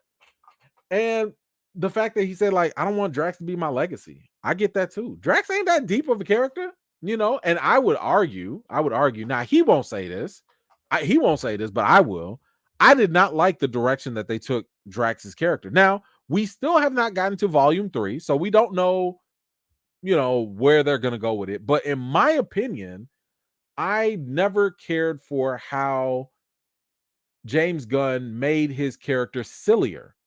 I thought it was a mistake because in the first Guardians of the Galaxy movie, I thought Drax's character was so great because the jokes didn't come from him. In other words, I think Drax's character should have been more of a straight character, play the straight man role. I'm not talking about sexuality. I'm talking about like in terms of his demeanor. He shouldn't be the one trying to crack jokes. If anything, the jokes should be cracked either on him or the comedy should work around him, not through him. And that's one of the things. So notice when you go to the first Guardians of the Galaxy movie, a lot of the humor with Drax's character came at his expense, where he didn't understand sarcasm, or he didn't understand things being taken literal or not. That was funny, but it wasn't really funny when he was sitting there like, ha ha ha, you're ugly, ha ha ha ha. Like, that wasn't funny, you know? Now, when he said, like, why Gamora? Like, that was kind of funny, but it was also because he didn't understand, you know, like jokes. That is way more funny than it is forcing him to be a comedic character. So, and the saddest thing too, as comic book fans and readers would know, Drax has a way more dramatic story than this. Drax's whole thing was about he was created by Thanos's, I forget if it was his dad or if his granddad, one of those. But Drax was created as a weapon to destroy Thanos. Well, James Gunn threw that out the window, but a lot of it was because Thanos killed Drax's family. So for the longest time, Drax was like a very tortured soul, so to speak.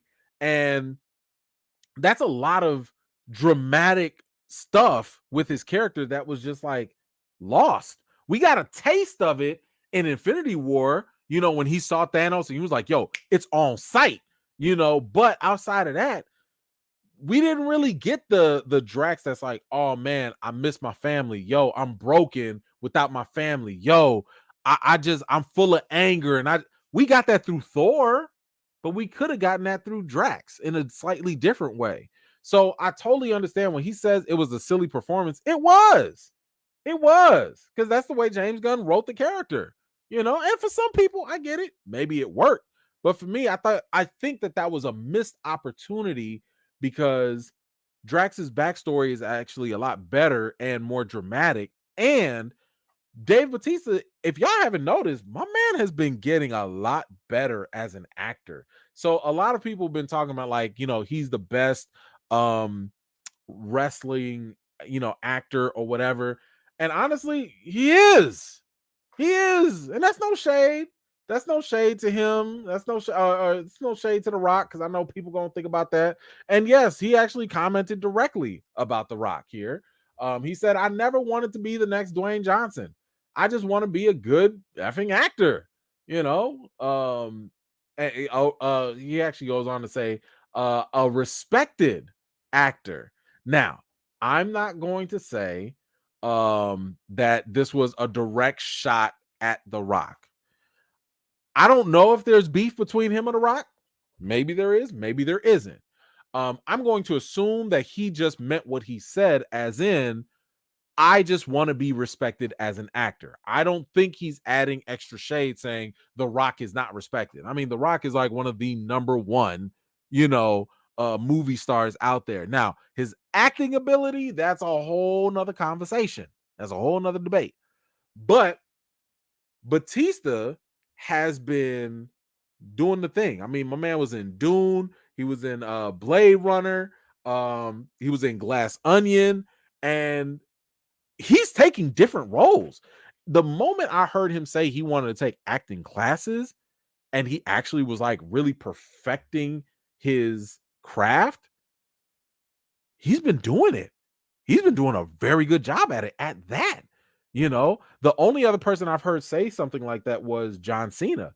Woo, because John Cena, when he came on, he was terrible. Terrible. Oh my gosh, that man was bad. Okay, and he admitted that. And he admitted it, and he was like, man, I got to get some classes. And over time, John Cena started getting better too, but I would argue Dave Bautista right now has been killing it. Like, he's been doing a much better job. I'm actually more excited to see him in the M. Night Shyamalan movie that's coming up. Knock at the Door, Knock at the Cabin, whatever it's called. But he could do it. And I know he wants to play in Gears of War or whatever movie that they're doing. So at this point, I totally understand where he's coming from. I don't think he was shading The Rock in any way.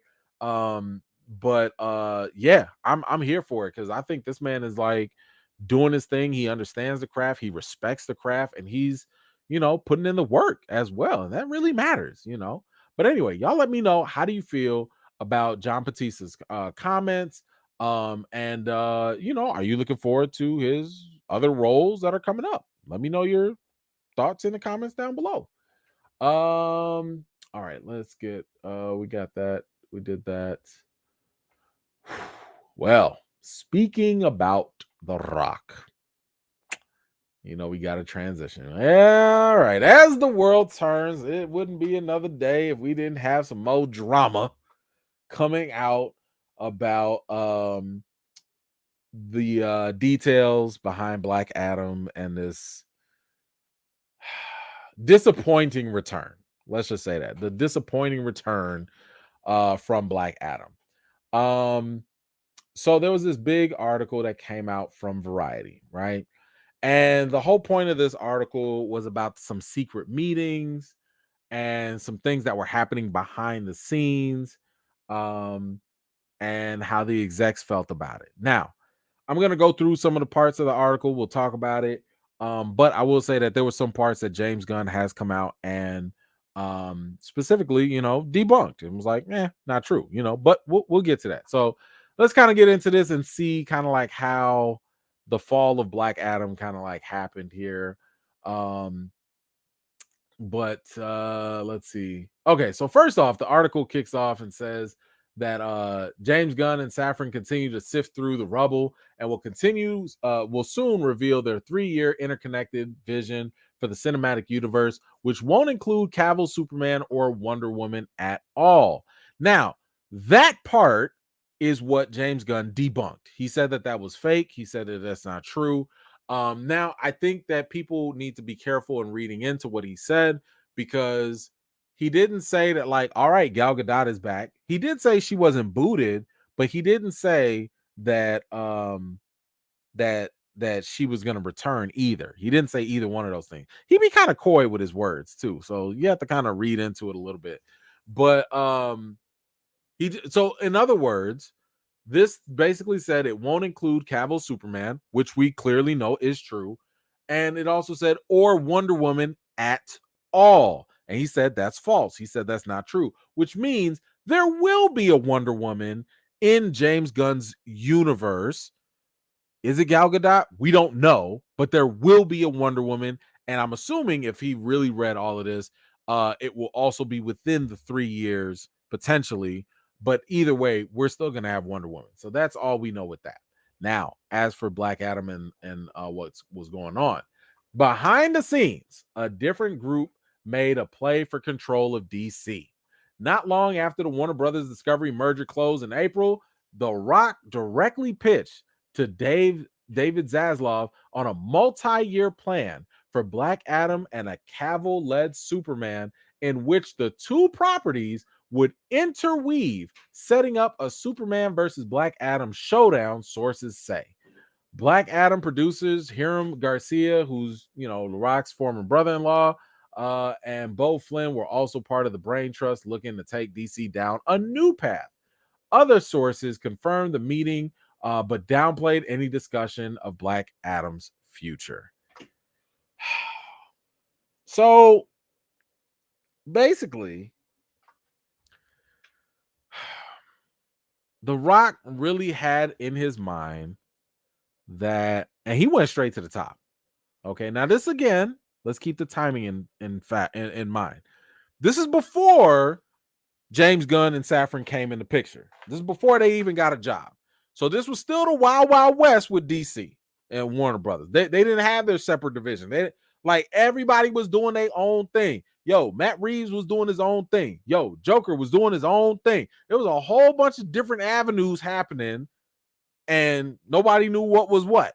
So The Rock, being The Rock, went up to David. He went to the top dog, was like, yo, me and Henry Cavill, let Cavill do a couple Superman movies. Let me do a couple as Black Adam. And then soon we gonna smack dab and go head to head. Now, here's the one thing I got an issue with. And this has been an issue from the jump. Bro, you overplayed your card. You overplayed your hand. And I say this respectfully, because I love The Rock as a fan. I've loved The Rock for the longest. I've told y'all that. But my man did a little too much, too fast, too hard, too just everything else. You did. Shazam is a B-list character. Shazam. Okay. Black Adam was created as a villain for Shazam. You did not want Shazam and Black Adam to even meet or touch or be in the same movies at all in the first or second movie. You wanted Black Adam to go on his own. I get it. You have the star power. You banked on yourself. I'm fine with that. I understand it.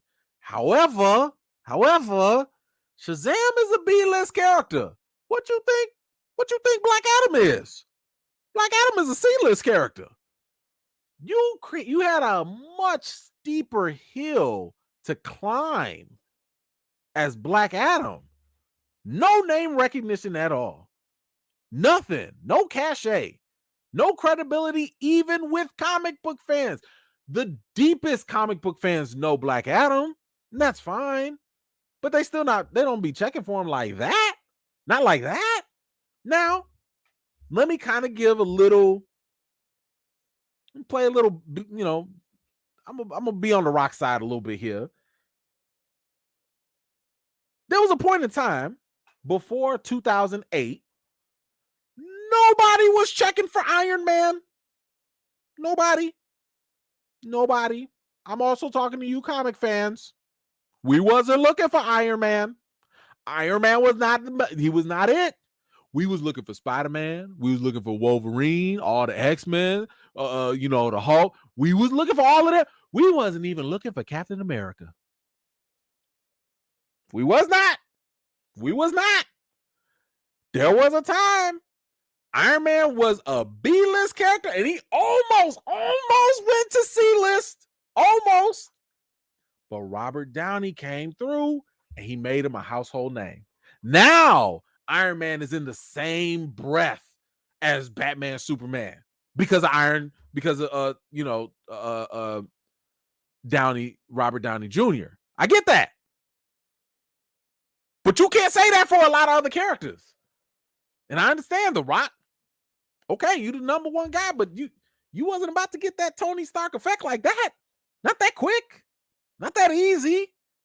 It's not like you had Marvel behind you. And that's the other problem I had was the fact that, I'm sorry, but the production company is not that solid. The production company, and I know I have this on video somewhere where people are like, oh, are you excited for Black Adam? I was like, yeah, I like The Rock, and I know he can do stuff good on screen here and there and entertain, but the fact that his production company was behind it, I've seen the other movies they've made. What ends up happening is they kind of sort of water stuff down. And I've told y'all, even as a fan, you don't need to listen to the general audience before you pay attention to your story and your characters. If you tell a dope story and then you let that story uplift a great character, the fans will come. The fans sometimes don't even know what they want until you give it to them. Fans sometimes don't even know they like something until you give it to them. That's why it's so important to not ignore the fans. Of course, you don't want to ignore them, but the fans don't need to lead because fans are not creators. That's not how that works. Okay. And I understand that there's some wiggle room exceptions here or there, but the general audience do not have the mindset of creating because they usually want to consume. It's like saying like, hey, let me open up a restaurant and I'm going to have the patrons of the restaurant do all the cooking. Everybody can't cook and everybody don't know how to cook. Like no. You wouldn't do that, right? You would not have a restaurant and have the patrons come in and cook for everybody else. No, you open the restaurant, you listen and be like, oh man, y'all want a barbecue? Oh, okay. Oh, y'all want some pasta? Oh, okay. But then you got to make that up yourself. You got to cook it up the right way and then serve it. Maybe it's not the barbecue that they expect, but they don't know that. Maybe they don't know what Texas barbecue tastes like. Maybe they don't know what this different pasta dish tastes like. But you have to create that. So when it comes to like The Rock and his production company, a lot of times the movies that they make, it's almost like fast food. And it's not always that good. Oh, you'll eat it, but you're not like, it's not fine dining either. So anyway, the fact that they thought that this C-list character was going to build up to go with the A-list? You was finna go from C to A? You just came in, you barely had an exhibition match, and you want to go with the heavyweight champ Superman? Talking about the hierarchy of power is going to change? Bro, I know you used to say this back in the day, and I ain't going to tell you the second part, but bro, you got to know your role. Okay? I ain't going to tell The Rock to shut his mouth because he could slap me in my mouth, but he got to know his role. Okay? Use a C-list character. You ain't got no business even talking to. You don't even need to talk to Superman. Why are you looking at Superman? Why you ain't even beat Shazam. You ain't even beat your own. Shazam is the guy he's the reason why you here. You ain't even beat him, and you think you ready for the championship fight. How you just gonna go from the box? You ain't even do the exhibition match. You just in the boxing gym somewhere in the back in somebody's backyard. You Kimbo Slice, rest in peace. You out here fighting in the backyards, fighting some dudes in the backyards, and now you want to go for the MMA champ. Bro, slow your roll. And here's the thing. Because I got all respect for Rock too. If you go to his Instagram, he posted a video, and he kind of talk around things. He don't talk about it, but he talk around it. And he said he posted something, and I encourage you to go get it to watch it. I didn't download it, but he said something like, it's not about ego. He does say something of that, like, it's not about ego, but some people have a desire for success. However, it takes more guts to like fail. And I know I probably butchered the quote, but I totally understand where he was going with that. Because for him, he was like, man, I'm finna go out there. I'm gonna lay it all on the line. And I'm gonna say Black Adam versus Superman. And you know what? It failed. But it takes guts and courage to get to that point to even say that and fail versus putting your ego up first. Now, there still was some ego in there.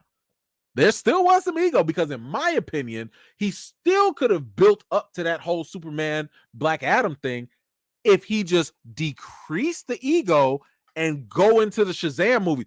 Go beat up Shazam. What did I tell y'all?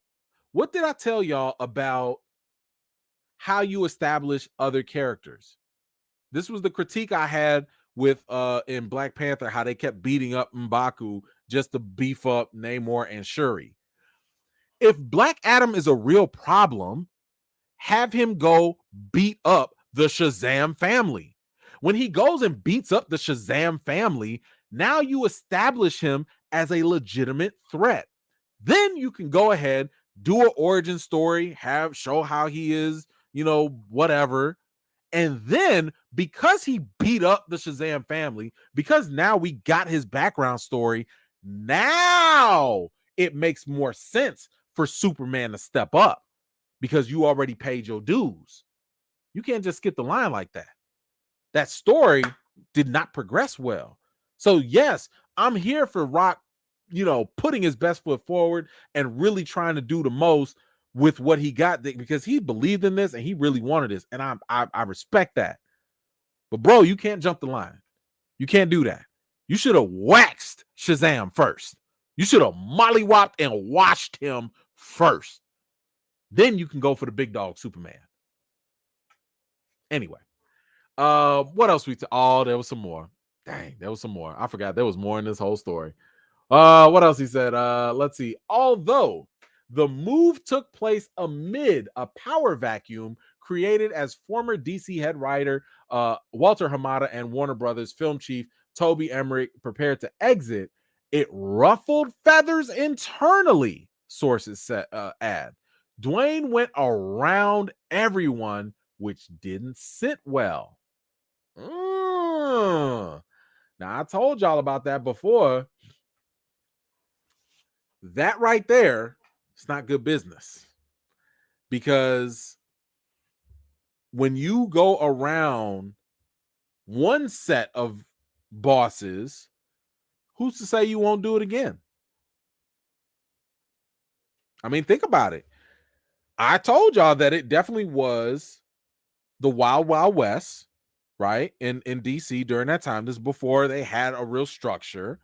But they did have people in place before the new regime came in, and Rock went behind their back, and he's doing it for the people and all that. But it's also just not a good business move. It shows that you don't respect the levels of management, the organizational structure. And don't get me wrong, the execs and the people that were making decisions back then were not making the best decisions. No one is saying that they, were like really good at their jobs. Clearly they weren't, because they're gone now. But you still got to respect the system. You still got to go through the chain of command. My man went from, he was just trying to, he ain't even fight. Same way he went around Shazam trying to go straight for the top dog. This is exactly what he did in the business too. He don't respect the chain of command. That's all you have to do. All you have to do. Here's the thing. You knew them people was going to be out. Just wait. All you have to do is wait for these people to be gone. And once they are gone, then go ahead and do your pitch. But when you go around one set of execs, people going to look at it like, yo, who's to say that he going to ignore me next time? If he's always going to go above me and go to my boss, maybe I don't want to work with him.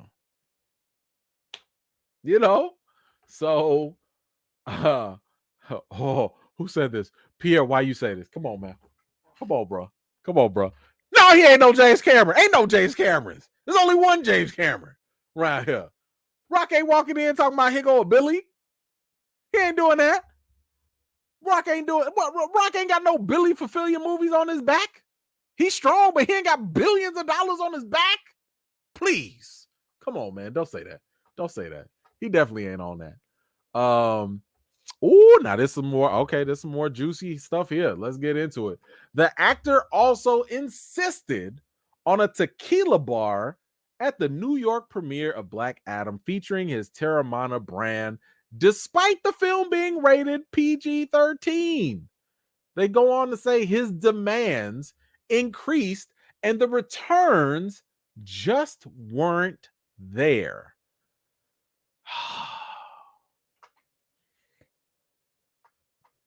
If Black Adam was rated R, all right, man, you can have your all adult beverage stuff, and it wasn't.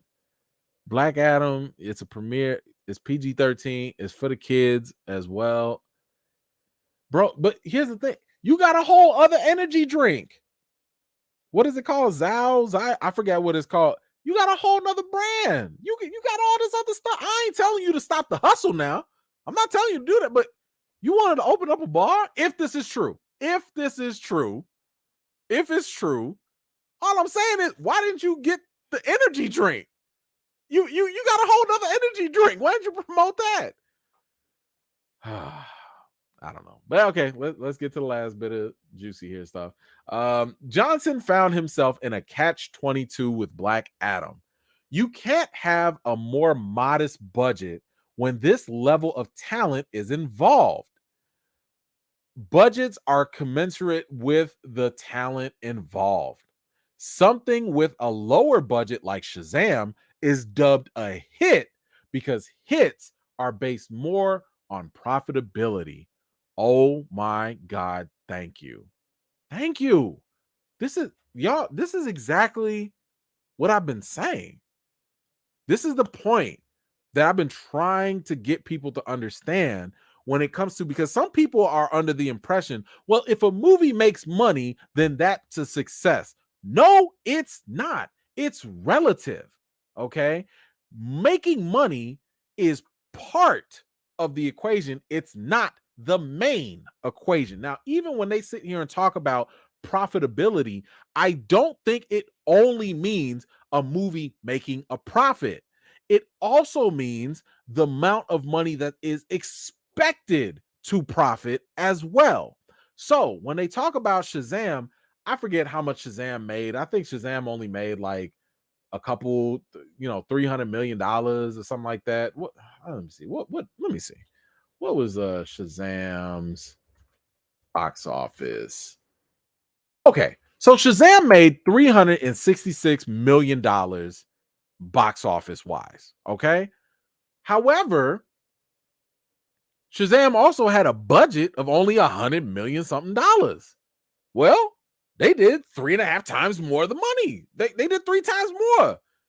The expectations for a B-list character that basically nobody was checking for made a pretty decent return. Nobody was expecting. Look, they probably just wanted to make their money back with Shazam. Now, you take a movie with low expectations and a lower budget of only $100 million, and then you go and look at something like Shazam, where with Black Adam, where you have a bigger name star and you doubled the budget. The budget was like almost $200 million, and y'all barely earned $395 million or something like that. You barely doubled it. You barely doubled. So with The Rock, I mean, I think a lot of people probably would have guessed, or the projections were, Black Adam should have made $600, maybe $700 million. It should have, but you increase the budget, you increase the star power, expectations go up. So it doesn't matter if you broke even. It doesn't matter if you made a little profit. You didn't hit that 600-700 million. You didn't hit that expectation. In other words, it's not a flop, but you definitely underperformed. I tell y'all this all the time, especially with Age of Ultron. Age of Ultron made $1.3, $1.5 billion or whatever it was. Listen, Marvel was like, that was a disappointment. They made over $1 billion and called it a disappointment. Why? Because they expected more. Spider-Man, the Amazing Spider-Man with not the GOAT. I'm sorry. Andrew Garfield. First movie made $700 million. Second movie made $750 million. They considered that second movie a miss. It made its money. It made a good chunk of profit, but they expected that movie to make, I don't know, close to 900 to maybe $1 billion, and it fell short. So just because a movie makes money does not make it a success in the eyes of the people that are earning the money in that case. And that's where Black Adam fell short, unfortunately. So even though, and here's the thing, I enjoyed Black Adam. I went, I saw it, I paid money for it. Like, it was cool. It was all right. But the general public didn't. Other people didn't. This thing had been sitting in theaters for a minute, and nobody showed up with their dollars. And I'll go on record again. I called out the Snyder fans. I called out a lot of y'all because The Rock went out of his way to look at y'all, to listen to y'all, and he fought for y'all. He went behind the executives' backs for y'all to go get Henry Cavill back, to start that back up again. And the Snyder base is more interested, unfortunately, in getting negative stuff pushed on social media, like firing James Gunn and all this other stuff, rather than rallying support for people to go watch Black Adam. Because if people want to watch Black Adam, maybe you would get more Henry Cavill. Maybe you would get a spark of the Snyderverse coming back in some way. Maybe. But those days are over. So, anywho, that is all for the Black Adam news. So y'all let me know, how do you feel about, once you knew all this new information about Black Adam and all the things that were going on in the background. Let me know what you think in the comments down below. How did you feel about it? Does it change your perception? And you know, how did you feel about Black Adam? Let me know in the comments as well. All right. Let's go. Let me scroll up because we got another continuation in here that I want to get to. Okay. Give me 1 second.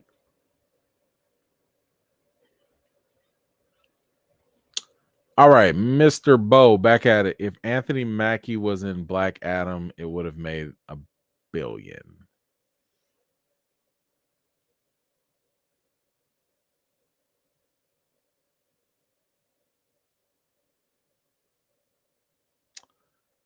Thanks, Bo. Thank you. Thank you for that. We'll let that marinate in whatever universe that's true. Ty with the super sticker coming through with it. Come through. Thank you so much. I appreciate you, Ty, as always. All right. So within this report, they also snuck in some other information. Now, again, a lot of this stuff, we'll see where it goes. We'll see how it pans out or not. But apparently there's some hope. Apparently some people don't learn their lessons. I don't know.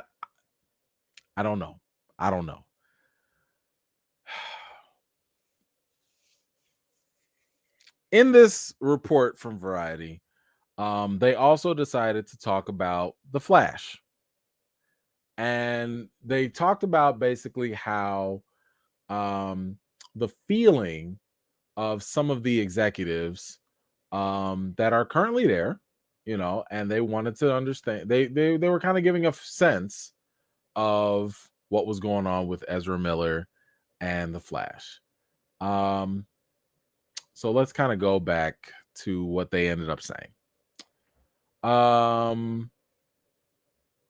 It says that as for what else Gunn and Safran have planned for DC's future, sources describe it as a broad but not blanket reset at this point. Nothing is ruled out, given that Miller has stayed out of trouble. Ezra Miller has stayed out of trouble since beginning mental health treatment in the summer. Some executives are amenable to continuing with the actor as the world-saving speedster after the Flash bows on June 16th.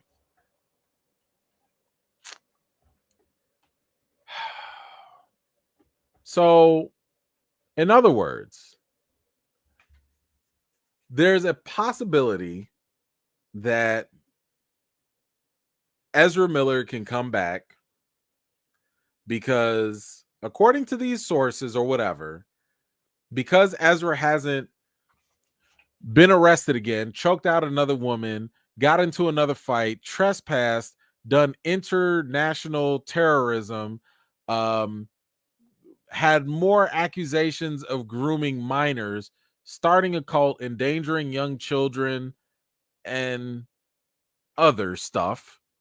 Because Ezra hasn't been accused or involved in any other altercations, they might bring Ezra back for having, I don't know, being on good behavior.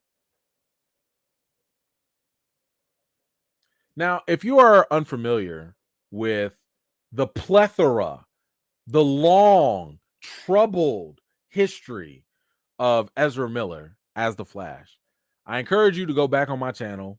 I do have, just type in Eman's movie reviews, Ezra Miller. There's a lot. We've been talking about the long history of Ezra Miller for what, over a year now? It was literally like every other week Ezra was either getting arrested, a new accusation was coming out, something. It's been a problem.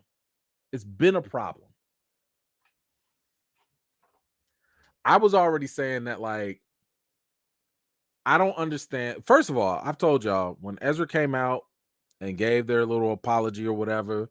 I was like, that's great. But the apology seemed very contrived, mainly because at the time Warner Brothers was considering to scrapping the movie. They was going to get rid of the whole movie and just kill it. And Ezra came out with some little public PR statement or whatever and gave one little apology for like everything they've been involved in, whatever. And I've told y'all that, like, I want to see the work. You know, I want to see Ezra actually reformed. I want to see, you know, the change. I want to see it. I don't want to hear it through some statement through your rep. I want to see it. I want to see a little contrition too of like, yo, I really messed up, you know, for things that I've actually done. Not the rumors, but the things I've actually done. Yeah, I've messed up. But even with all of that, because there have been some things in there that I'm like, no, even if this is an accusation, you don't need to be the Flash no more. The fact that you were accused of using the Flash to seduce minors or groom minors and stuff like that in a cult-like fashion because you believed you were the Flash and all this stuff, nah. That's not a superhero role model that little kids need to look up to. They don't need to be confused by that at all. That it's not a good look if I'm WB. That's not a good look. You don't need that. And ain't nobody checking for Ezra Miller. Who is Ezra Miller? How many Ezra Miller movies have y'all been saying I gotta go see that movie? Y'all will live without Ezra Miller. I don't care how good this movie supposedly is that it's testing so well. They've been talking about like, oh my gosh, the execs are like, this movie is so good, it's giving us the same vibes as Christopher Nolan's Dark Knight series. So was Christian Bale accused of grooming minors? Was Batman out here choking women in the streets? Was Bruce Wayne out there terrorizing people in different cities and continents? What are you talking about? So what if the movie is great? If the movie's great, let it be great. You don't need Ezra Miller. Ezra Miller needs to go. That's too much. And I'm sorry, but yes, we'll go there. You know good and well, if this was anybody else, especially a person of color, this would not be tolerated at all. So y'all, listen, I know a lot of people got their thoughts and opinions on this, but it makes no sense. I don't care how good the movie is. I don't care how long Ezra's been out of trouble. It makes no sense for Ezra to continue to get a pass and continue in this role. None. I'm not even telling y'all to cancel the movie. I'm not even saying boycott Ezra. I'm not saying none of that. I'm saying there's no reason to continue with this actor in this role. Did y'all know Ezra Miller spit in the face of another actor while they were acting? Like, there have been on-set behavior things. They're not rumors. They're not just little accusations. These are things that people have testified and said have happened. I already told y'all, you spit in my face, it's a problem. We fighting. I don't care. It's over. These are not the type of things that you need attached to your superhero at all. So the mere fact, and I hope that James Gunn and them are like not really entertaining this, but I don't know. I believe that he actually responded to this too. And what did he say here? So let me make this a little bigger because somebody brought it up to him. Somebody said, like, yo, can you discuss at all the report from Variety in regards to Ezra Miller, the notion that your slate is only 3 years worth of projects? As he said, I don't know what's out there about Ezra.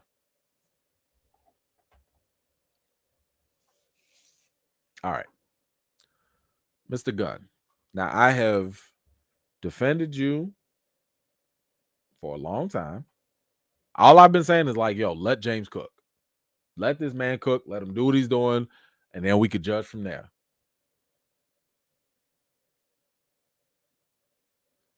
I don't think this is a time, especially when you put yourself out there, because James Gunn has been very, very transparent. And I'm fine with that. I appreciate him coming out and saying, that's debunked. This is false. I'm fine with that. Nobody's forcing you to do it. You are willingly doing it. That's cool.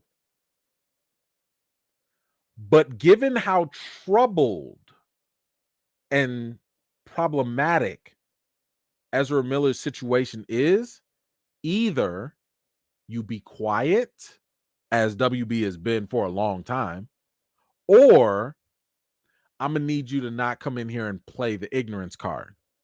If you don't know, if you truly don't know what's going on with Ezra Miller, that's fine. Don't say that. Just be quiet. You don't have to come out there and say it, because here's the thing. You the boss now. You're the one that's in charge now. You're not just some random director. You're not a random writer. It's your job now to know what's going on with everything under you. And Ezra Miller falls into that, just like The Flash falls into that. You're the one that's going to be the new Kevin Feige for DC. You mean to tell me Kevin Feige wouldn't be aware of like what's going on with some of his actors or some of the news? You mean to tell me he would be unaware? Any executive will be unaware?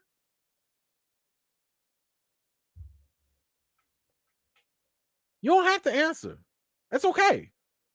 You don't have to answer. I would have been fine with it, because it would have been like, well, maybe they'll talk about it down the road, or maybe not at all. That's fine. Y'all been doing that before anyway. I don't know what's about Ezra. Like, no comment. You don't even have to say no comment. Just go on about your day. Go on and finish doing what you was working on. Because now I don't want people to sit here and think like, if I don't know, like, I just don't think it's a good look for the head of DC Studios to be unaware of what's going on with one of your most icky, sticky, dark situations with Ezra Miller. Now, let me just put out the disclaimer once again. I am all for 110% for Ezra Miller getting help. I'm here for the mental health support and all that stuff that Ezra needs. But given the litany of things that are attached to Ezra's name and their actions, Ezra ain't got no reason to get a pass or to be rewarded by continuing to be the Flash. Because other people have been fired or let go or distanced away for much less. Anyway, that's DC for you. What do y'all think about Ezra Miller potentially coming back for the Flash if the movie does very well and everybody's like, oh my gosh, the Flash is so great? I don't know. Y'all let me know if that's a great thing or not. I don't know. All right, last piece that we got. We're gonna keep it on James Gunn. It's nothing too crazy, nothing major. But he actually did give us a partial update, just a little bit about what's going on with DC. And that was this. He gave us an update about his day. And one thing he said was like, oh man, I wrote 1/3 of an unannounced DC TV show. And he okayed 100 visual effects shots, did reference acting for Rocket Raccoon, and gave editing notes for Volume 3, Guardians of the Galaxy Volume 3. And he had 2 big DC studio meetings. All right, that's great. So I guess we can, if we were to decipher some of this or any of it, the VFX shots, dealing with Rocket, editing for Volume 3. He's still working on Guardians of the Galaxy Volume 3, obviously, right? I don't think that's a big deal. I think the fact that he has the unannounced DC TV show, and it was something he put a little smiley face, so he was excited about that. I think that what he's talking about, if I were to speculate, has something to do with a Peacemaker spinoff. I think. So it could be Ratcatcher 2, or it could be the Polka Dot Man or something like that. But I think that is where he's going in terms of another DC show. And I hope that's where he's going. Now, here's why I hope that. I like James Gunn. However, I have concerns about him because he's the main guy in charge. Now, what's the difference between him being the main guy in charge and, let's say, Kevin Feige being the main guy in charge? Kevin Feige has the ultimate guideline for the MCU, right? But Kevin Feige primarily does oversight. So Kevin will get multitude of writers, he'll get other producers, he'll get other directors, he'll get other voices involved to make the MCU what it is, but he's still steering the ship. He's going to let them do their own thing, but he's going to be like, we going that way. Y'all can do how you want to do it. You can go how fast you want to, but we going that way, right? He's the captain of the ship. James Gunn is also the captain of the ship, but he's also one of the crew. He's also a director. He's also a writer. He already said that he was writing the Superman movie, and now he's writing another DC TV show, and he's already doing Peacemaker. Season 2 is also coming up. One thing that is true, I think, with James Gunn is the fact that, like, when James Gunn does a movie or a TV show, you hear and feel and see James Gunn. He has a type, he has a rhythm, he has a flow, he has a vibe to his movies. It's no different than, let's say, if you were to watch something from Tarantino. If you know one Tarantino movie, you know the rest. Yes, they're a little different, but they all have the same vibe. They all have the same energy the same way through, right? And the biggest issue here is that there are no checks and balances. Who's finna check James Gunn? Who? If James Gunn writes a story, if James Gunn directs a movie, who's gonna check him? The only person that he reports to is David Zaslav. David Zaslav is a businessman. I don't think he's a movie person. He's not a producer like Kevin Feige. All them other directors have to check through Kevin Feige. Kevin Feige has to go in and be like, all right, this is good, all right, whatever. James Gunn, in a sense, and I hate to make this comparison, James Gunn at this point is like Tyler Perry. He's running the whole operation. Now, I'm sure down the road, other people are going to have, other movies are going to have different directors and writers. I'm not saying he's going to do everything, but I'm hoping that James Gunn gives that stuff away somewhere else where the entire DCU does not feel like a James Gunn product. I'm hoping. And the reason why I say that is because James Gunn is a very specific flavor, right? A lot of people felt some kind of way about the Suicide Squad that he did. I liked it, and I also liked Peacemaker. But, like, would you want James Gunn's voice and his style on everything in the DCU? I don't think I'd want a James Gunn Batman story. I don't think I'd want a James Gunn Wonder Woman movie. You know? So I'm just saying, I feel as though at some point, hold on, let's grab this bot real quick.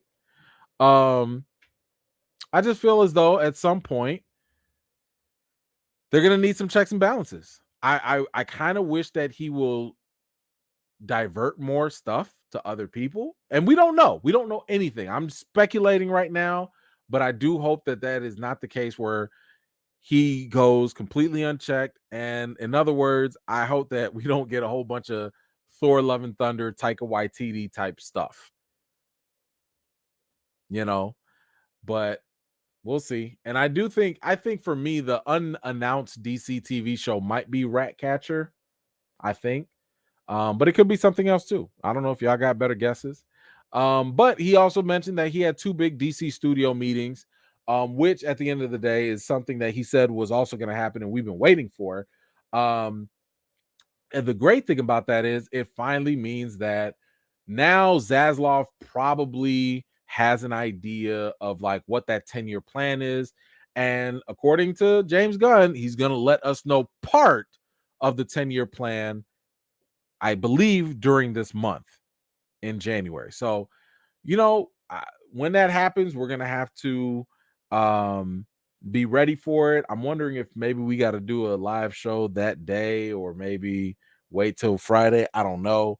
But that's going to be the biggest news that we're waiting for at this point, which is, what's going to happen in the next 3 years. Right now, all we know is that there's an unannounced DC show, which I still think is a Peacemaker spinoff. Or related to, or maybe Suicide Squad, and then the Superman movie that he's supposedly writing and might be casting sometime soon. So that's it for DC, and that's all we have for our news for today as well. Under 3 hours. But anyway, so y'all let me know, what did you think about James Gunn's updates? What do you think about the future for DC? Is it looking promising? Are you worried? Or are you hopeful? Maybe things are looking good. I don't know. But anyway, look, Kiki, stop it. I said we under 3 hours. That's all that matters. Okay. Thank you. Anyway, y'all let me know your thoughts in the comments down below. Anywho, thank you all so much for taking your time to hang out with me. It's been so good. It's a wonderful way to kick off the new year, and I'm hoping that we got a whole bunch more fun stuff in line. I cannot wait. I'm pretty sure we're gonna have some more great stuff to talk about during the week. But anyway, hey, it's Friday, the weekend is here. I hope you guys have a fantastic weekend. Definitely make sure you go enjoy yourself. I know a lot of y'all have either already gone back to work or you about to start going to work. Get adjusted now. Go to sleep early now. Get it out the way. You know what I'm saying? Absorb all them little hours that you can. But anyway, hold on. Hold on. Here we go. Last one, Anthony Mackie to play Hal Jordan. Yes, Hal Jordan, and not Jon Stewart, the actual black guy.